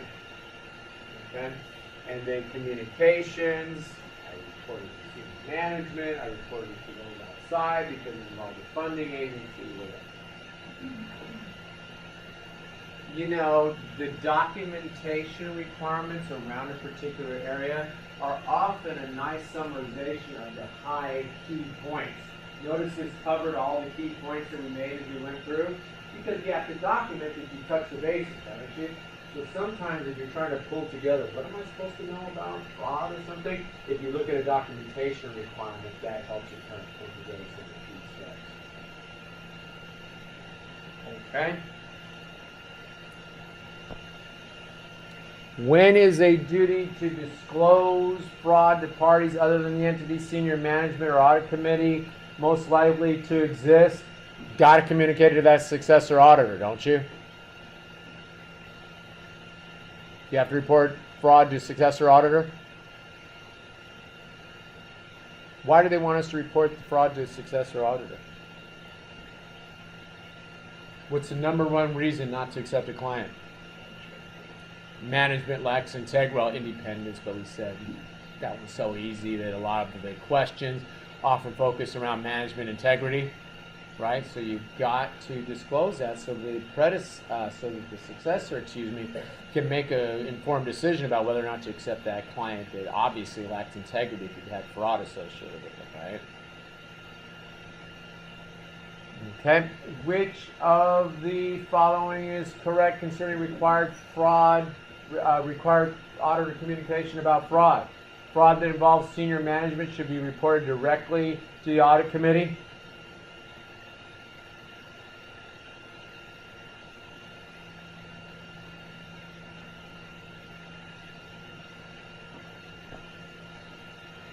Okay, good. So that kind of takes us through the chapter 4 discussion. But obviously, internal control is a big part of the risk assessment. So that's why I thought it was okay to go ahead and pull chapter 5 into chapter 4, because when we come back from the break, we're going to go ahead and we're going to start to focus ourselves a little bit more into the internal control aspect, right? Okay. After we do that, I think our best bet, depending on our time, is going to be to go to the mock exam. See how that goes. So we may not get a chance to look at the questions, the homework, and the quiz questions for chapter 4 and chapter 5. But I think it's better that we go to the mock exam because that's going to cover all of the chapters that are going to be on that. Okay? Chapter 6 is not. And the second half of that, the materiality, I don't know if it's the second half, but the materiality part of chapter 3 is not. Because we didn't get to those slides, and I don't want to add that now at this point. So it's chapter 1, 2, everything from chapter 3 except the materiality, chapter 4, 5 that we're discussing tonight. Okay? All right, guys, let's go ahead and let's take a quick break here. Let's make it 10 minutes, okay? Get back at a quarter till, we'll say. Well, that's more like 15 minutes. But get back at a quarter till so that we can complete the slides and have a chance to look at the mock exam.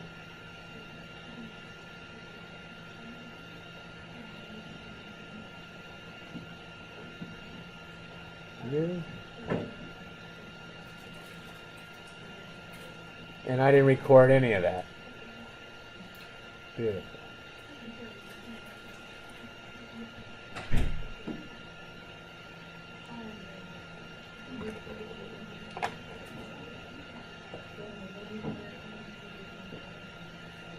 Damn it.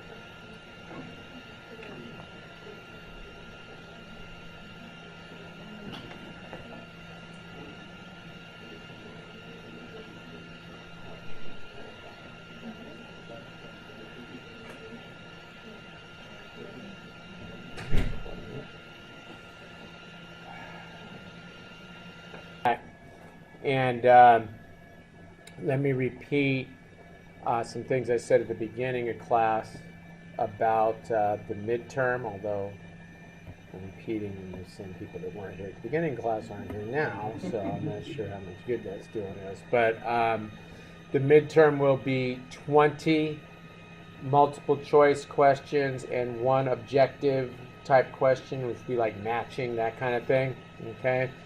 The way I will set it up in e-learning, so that you take the test in e-learning, but you have to come to class to take it. There'll be a sign-in sheet that you will have to sign in or out, however you want to look at it. When you leave, you have to sign out on that sheet. You've got to come to class to take it, okay? If there's somebody that needs a hard copy of the exam, you need to tell me that in advance. So I'm not going to come with, enough hard copies for everyone and throw them all away. So you need to tell me if you believe you would rather take the exam in hard copy format. Okay? Question? Just the midterm. I don't like to do lecture on midterm days. When I was a student, if they sometimes they would give the test before the midterm, and all I'm thinking about is obtaining an understanding sufficient to evaluate the design. I'm not hearing anything that they're saying about the new material. And if the exam, if there's a lecture after the exam, then I'm sitting there going, what was the answer to number 7? And I'm not paying attention to anything they say either way. So I don't feel we get much out of the lectures associated on the same day of the exam. So we'll just have the exam. Okay? Okay, good. Let's go ahead then.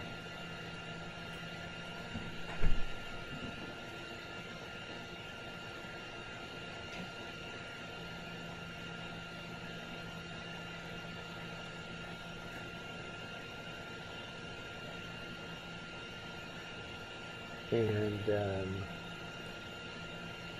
help ourselves in to the slides. Let me get this lowered down.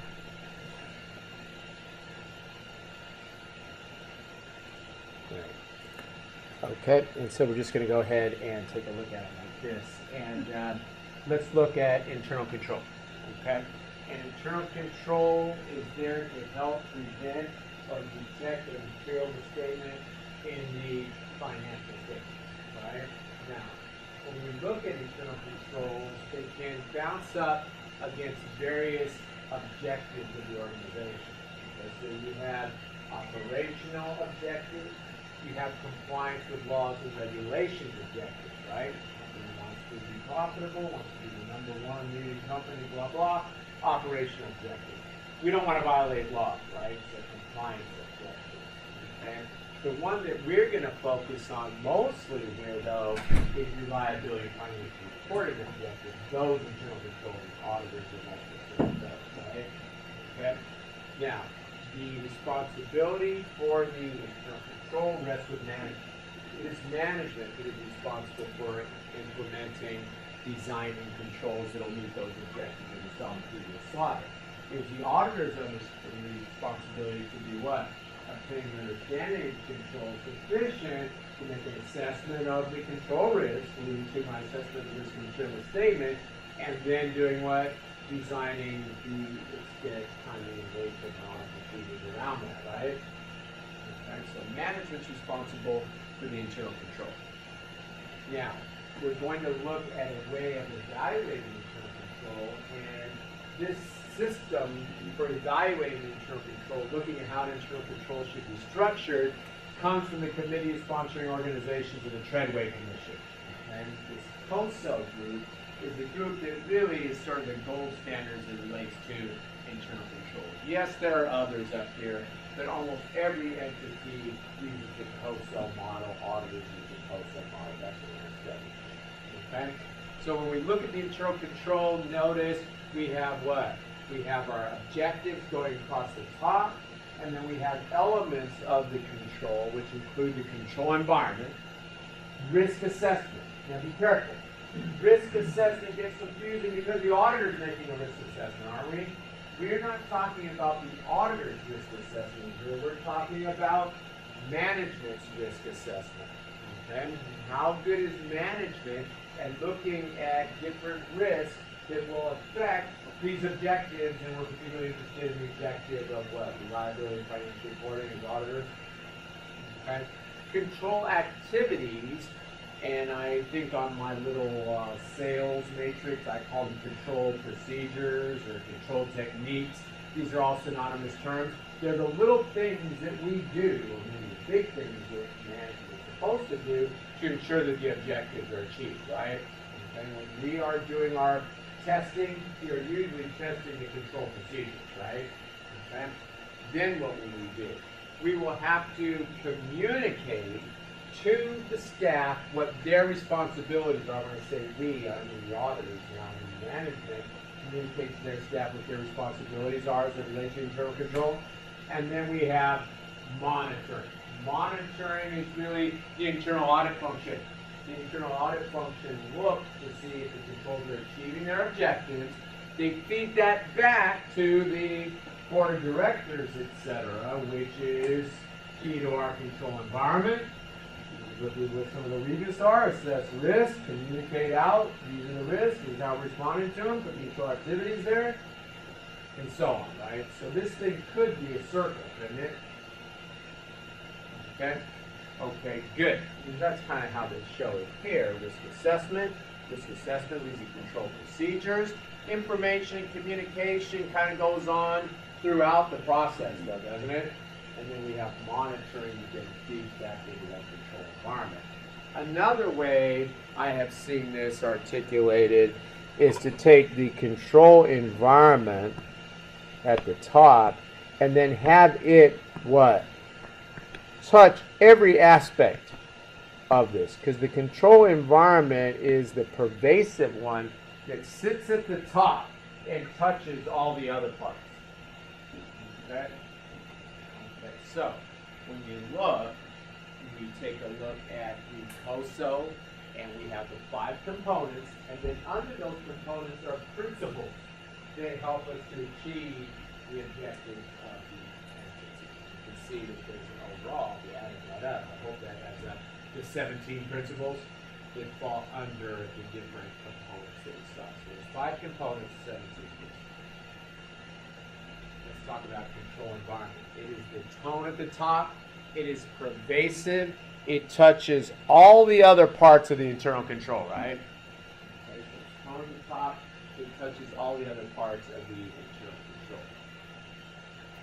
The principles here, organization demonstrates a commitment to integrity, ethical values. Let's see if we can put this in slideshow.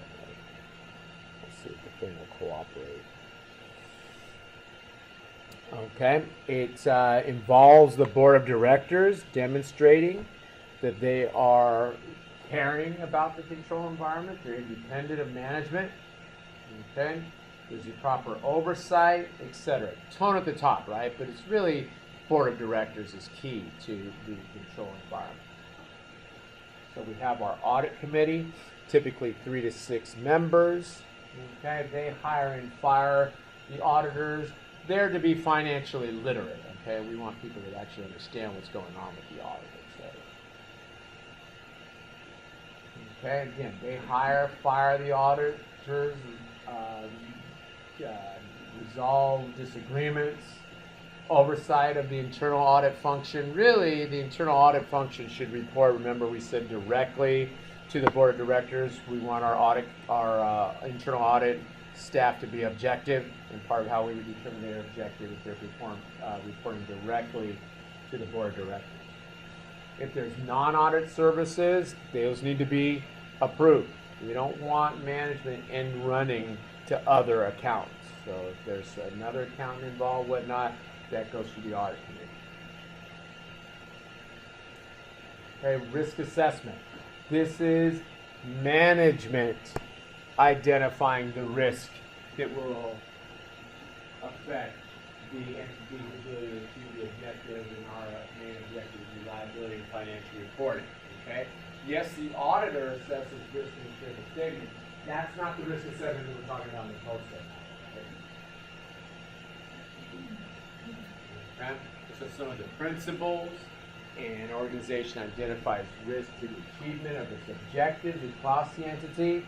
Consider potential for fraud.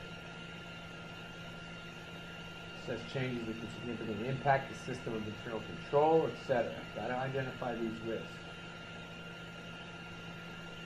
Control activities. Okay, we have what? Physical control, separation of duty. Physical control, separation of duty, controls over information processing. Okay, let me ask you, when we separate duties, what duties are we separating?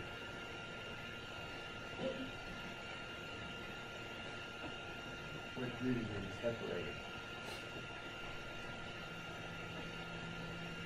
We are going to separate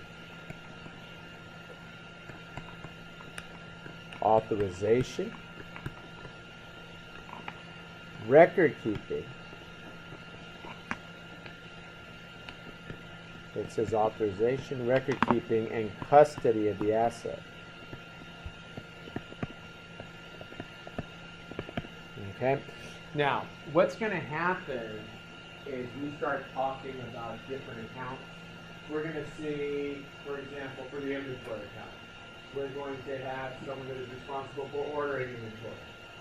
We're going to have another individual that is going to be responsible for what? For recording that inventory when it's received in the accounting records, and another individual that is responsible for keeping custody of that asset, so that the same person can't order something for themselves and then do what? Receive that item and take it home and never record it. Okay, so we want to separate those, and you're going to see that we're going to talk about all kinds of different departments as it relates to each account and those responsibilities, and at the end of the day, it's going to break down into either being an authorization department, a record-keeping department, or a custody department. Okay? Guys, can you do something about whatever the alarms are on your phones? Just put them on flat there, okay? Okay? All right, good. Now, preventive versus detective control. A preventive control is going to prevent the misstatement from occurring, okay? Okay? So preventive control would be what? Separation of duty is a good example of a preventive control. And then what? Nobody can steal something. The same person can't steal something. Really?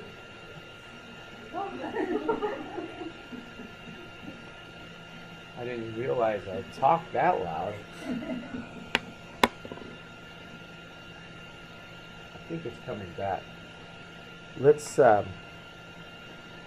pause and let's pray, shall we? That nobody got killed. Let's pause for a second because I think it's coming back, and I got to blow my nose anyway. So,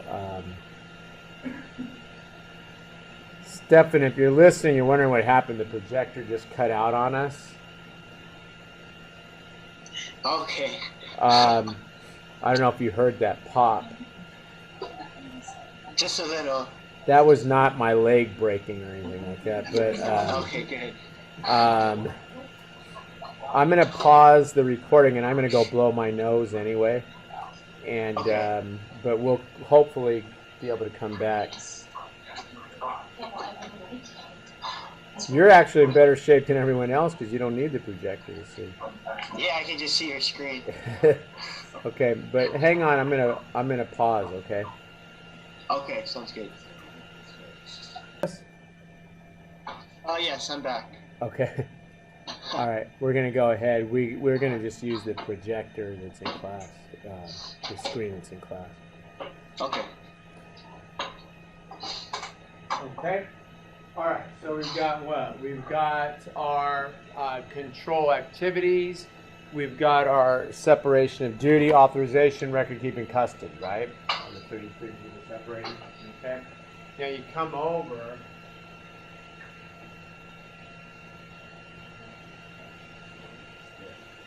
Okay, and you take a look at remember there's the 17 principles under our control activities, okay, and that are going to contribute to the mitigation of risk, so we're lining them up with the risk. We're going to get general control activities, okay, and etc. Okay. Again, in this thing that I gave you, control technique is control activities, right? And so we're looking at those detailed control activities that management has put in place as part of their internal control. Okay, separate duties, and again, we're going to separate what? Authorization, record keeping, and custody, right? Good. And we do this so the same person can't create and conceal fraud, right? Okay.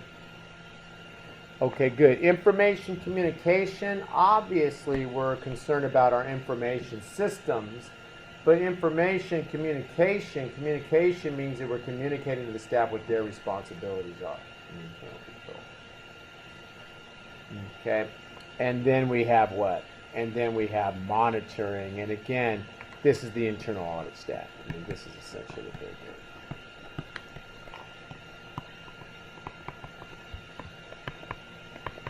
Okay, so basically all that's happening here is we're getting what? We're getting a structure through this COSO model, the control environment, the risk assessment, control activity, information communication, and then monitoring. That feeds back up into the control environment. And this is a system that's going to allow us to evaluate the internal control, right, as auditors, because we have to make that assessment of control risk. Okay, good. Limitations. Human error. What are you going to do? Mistakes happen. Deliberate circumvention. Management override. Okay. Collusion. All of these things will be a limitation on any system of internal control. When we document our understanding, remember on every audit we have to obtain an understanding of the internal control sufficient to evaluate the design of the control and determine that it has been implemented. Well, we've got to document that we did that. Okay? And there are different ways of documenting. Questionnaires, those are yes or no responses. Yes is what? Good. No is bad. Does the entity have a proper separation of duties? Yes, that's good. No indicates a weakness. And then what? Because we've documented that through a questionnaire, then the expectation is that we will design the appropriate substantive procedure to address that weakness, right? To lower our detection risk. Okay. Narratives or write-ups. These are okay for less complex systems. More complex system, we should use a what? Flowchart. Okay, I've had people write cycle memos. We call them cycle memos because it talks about the cycle. There's this horribly complicated system that they try to write up in a memo. I call them cycle memos because I'm like, I'm going to go nuts before I understand. Can you flowchart this thing so I can follow through and indicate what the key controls are along the way, right? Okay, good. Now, should tested controls be completed, and we may not test controls for two reasons. The control is what? The control is ineffective. In other words, we assess control risk at the maximum. We don't test the operating effectiveness, right?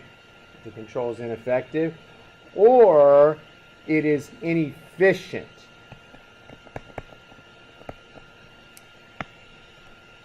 To test the controls. So we have to spell inefficient.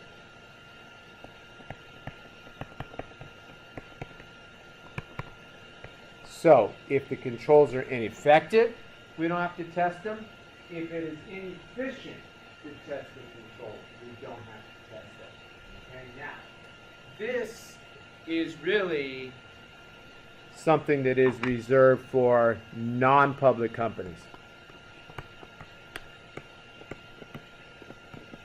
Non-public companies, when we're auditing non-public companies, we have this option of not testing the controls because it is inefficient. Now, what do you think the chances are that it's inefficient to test the controls? What are the chances that it's inefficient to test the controls? Would it be more efficient, in other words? If we don't test the controls, we can't lower our control risk below the maximum, right? Because if we want to lower it below the maximum, we have to test the controls. So what are the chances that it would be more efficient to bypass the testing of the operating effectiveness of the controls and go straight to substantive testing? If the controls are bad, you don't have to test them. That's it. It's over. If the controls are bad, you don't test them. It's a waste of time. What am I going to do? Test the control and say, yep, that control's just about as funky as I thought it was. Control risk at maximum. So if the controls are ineffective, if you assess control risk at maximum, you don't have to test the control. For non-public companies, they tell us it is allowed not to test the controls if you determine it's inefficient to do so.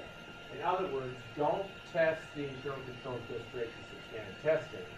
And do substandard testing that's going to lower your detection risk, which means I'm going to use external evidence instead of internal evidence.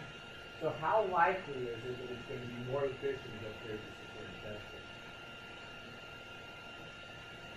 How likely is that? Huh? Fairly good? Huh? Better than average.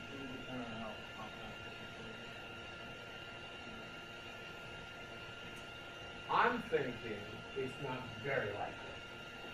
And here's why. If I have a client that potentially has effective internal controls, then I'm going to want to test them, right? So what am I going to do? I'm going to ask for them to give me the internal evidence that they have that the internal controls were working, right? And when I do my substandard procedure, again, I can probably use internal evidence. So what happens? I've got the client feeding me the evidence I need to complete my audit, and I have a client that's very motivated to keep my audit costs down, right? If I sat there and I thought I had effective controls, and I said, oh, well, I'm going to go straight to substandard testing, now what's going to happen? Now I'm going to have to get external evidence from my client's customer or whatever to support my audit opinion, and that client's customer may not be very cooperative in getting me that evidence, etc., right? So even though they allow that for audit of non-public company, it is not that likely that you would be more efficient to go straight to substandard testing. They put that out there all the time as though, and that's the reason I asked the question, because they put that out there all the time as though that's more the general case, that's more the exception than the rule. Okay? Now, for public companies, they say we must test, and that's effective controls. They don't make me test ineffective controls. But if the controls are effective, I must test those controls. That is going to be in support of my IC. What's IC? Internal control opinion, which I'm required to do under what? Under Sarbanes-Oxley. Sarbanes-Oxley says I have to give an opinion on internal control, and the support for that opinion would be the testing of the controls, assuming I have determined those controls have the potential to be effective. So I would have had to assess control risk at less than maximum. They don't ever make you test ineffective controls. That's nonsense. You look at those controls, they're not going to sit here and say, did they really lock the door? Did the jewelry shop really lock? Who cares if they lock the door, if that's the only control that I can make control of. Okay? Okay, good. Test of internal controls, inquiry, observation, inspection, reperformance, and we had this slide last time, didn't we? Or a couple times ago, whatever. So the most effective is what? Reperformance. Least effective is inquiry. In fact, inquiry alone will not allow you to support a lower assessed level of control. Now, when you look at this pyramid, let's say I'm assessing control risk at minimum. Well, the idea is that then I better have more reperformance and less inquiry and support, right? When I test my controls, I better have bigger sample sizes to test those controls as opposed to what? As opposed to smaller sample sizes when I test the control? Okay, so I like to say, even though it's improper English, you need more better evidence. You need more larger sample sizes to support that lower assessment, and you need better evidence, more reperformance, less inquiry, right? I gotta change this last slide. This is not motivating you to be an auditor, is it? Okay, guys, in the minimal amount of time we have left, I want to go through that mock exam as best we can. Assuming this stupid thing is going to let me out of here.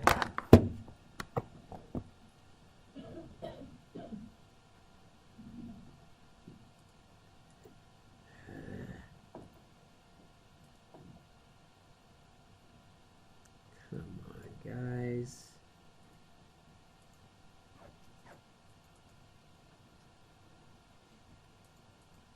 I can't get out.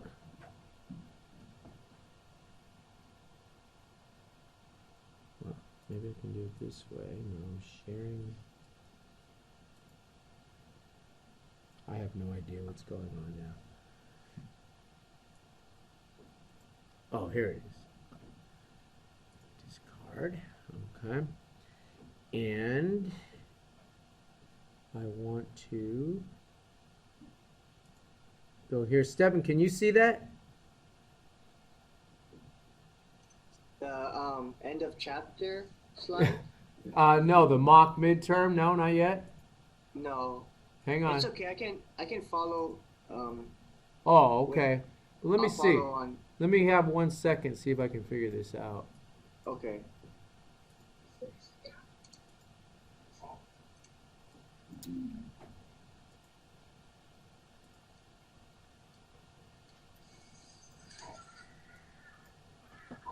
Okay, well, follow along on this thing, okay? Because I can't make the Okay. damn thing show up.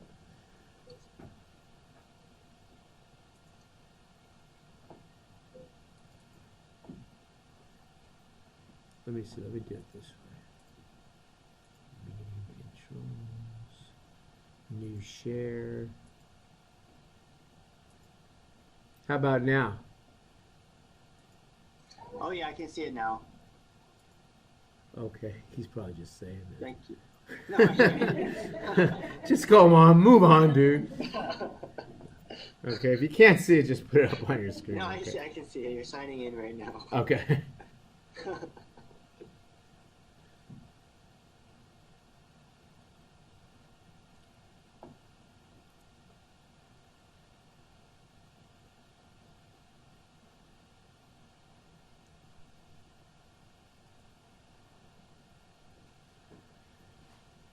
Okay, so I'm just gonna go straight to the mock exam.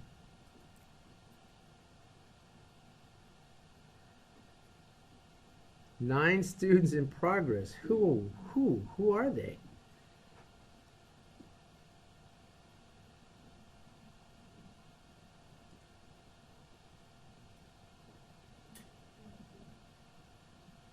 Okay, can you guys see that kind of sort of? Or you're looking at your screens? Okay.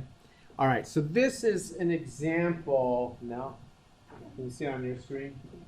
Okay. So this is an example of the type of thing where I was talking about where we take the audit procedure and we line it up with the assertion, right? Because that's like one of our major jobs. So I'm thinking this is like probably going to be the objective question I'll give you, although I probably have more than 5. I might have maybe 10 of these in that one question, okay?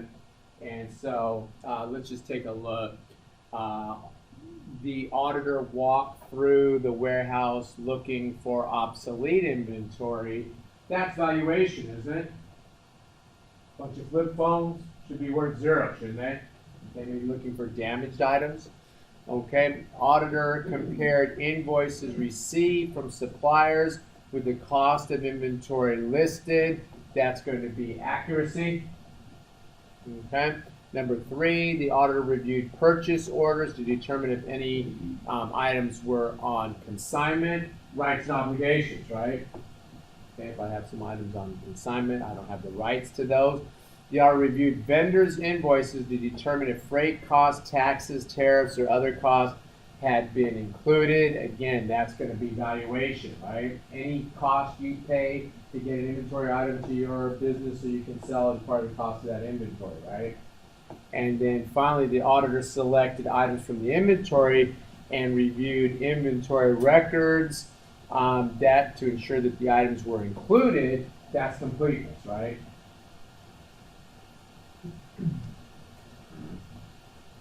If I had gone what?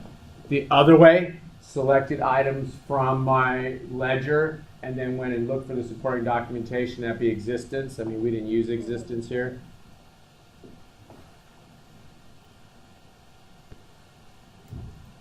Okay, good. Yes, sir. For number 4, you did make the argument for completeness.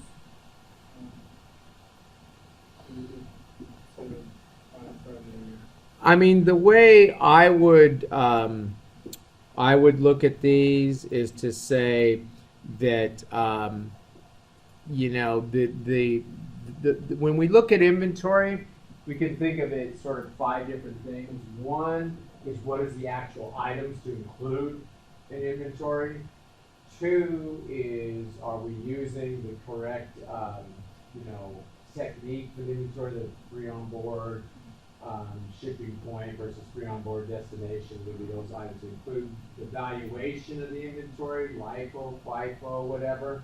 Okay, and so when you start getting an evaluation, the right cost to include with the inventory. Okay, so the shipping charges, that sort of thing, that touches valuation. So existence and completeness are more what items need to be included. Okay, as opposed to how we value that. It gets a little bit tricky to get used to some of these assertions, but it's something that you absolutely need to get comfortable with.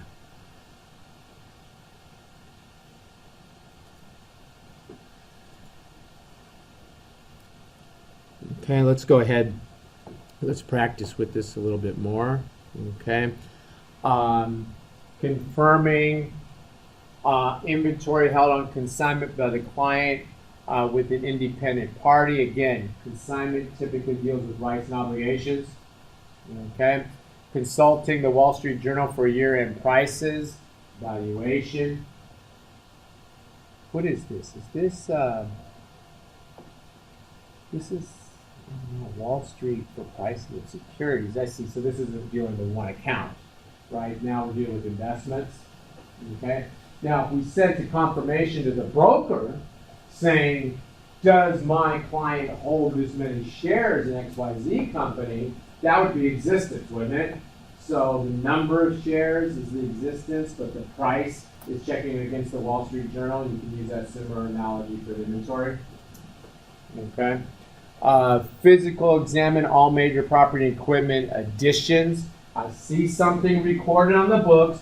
I walk out there and I go find the thing, don't I? That's existence.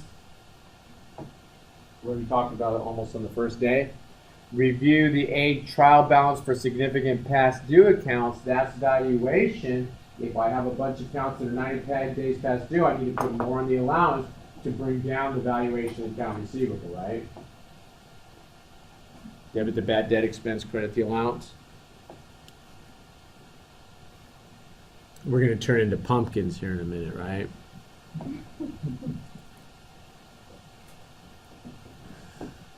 I want to do one more of these objective type questions because I think that's it.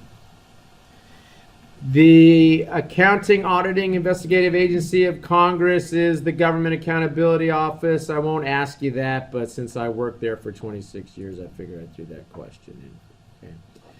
Inquiry of personnel concerning possible obsolescence or slow moving inventories, getting to what? Getting to valuation, right? If it's slow moving or obsolete, got to bring down the valuation of that. Which of the following best describes the primary role of the independent auditor? Our responsibility is to express an opinion. We looked at that like one of the first things, right? Which of the following is not directly related to the auditor's responsibility for having appropriate competence and capability to perform the audit? Well, we have to have CPE, we have to have experience, we have to go to on-the-job training. Yes, we have to have evidence to support our opinion, but that's not one of the competency issues, right? This is chapter 1 stuff, guys. Pronouncements issued by the Public Company Accounting Oversight Board are subject to formal approval by the SEC. I think we even had that in one of our quiz questions. Okay, so I will be, by the way, pulling some questions from your quiz questions and some from this mock midterm. Now, that's not to say that all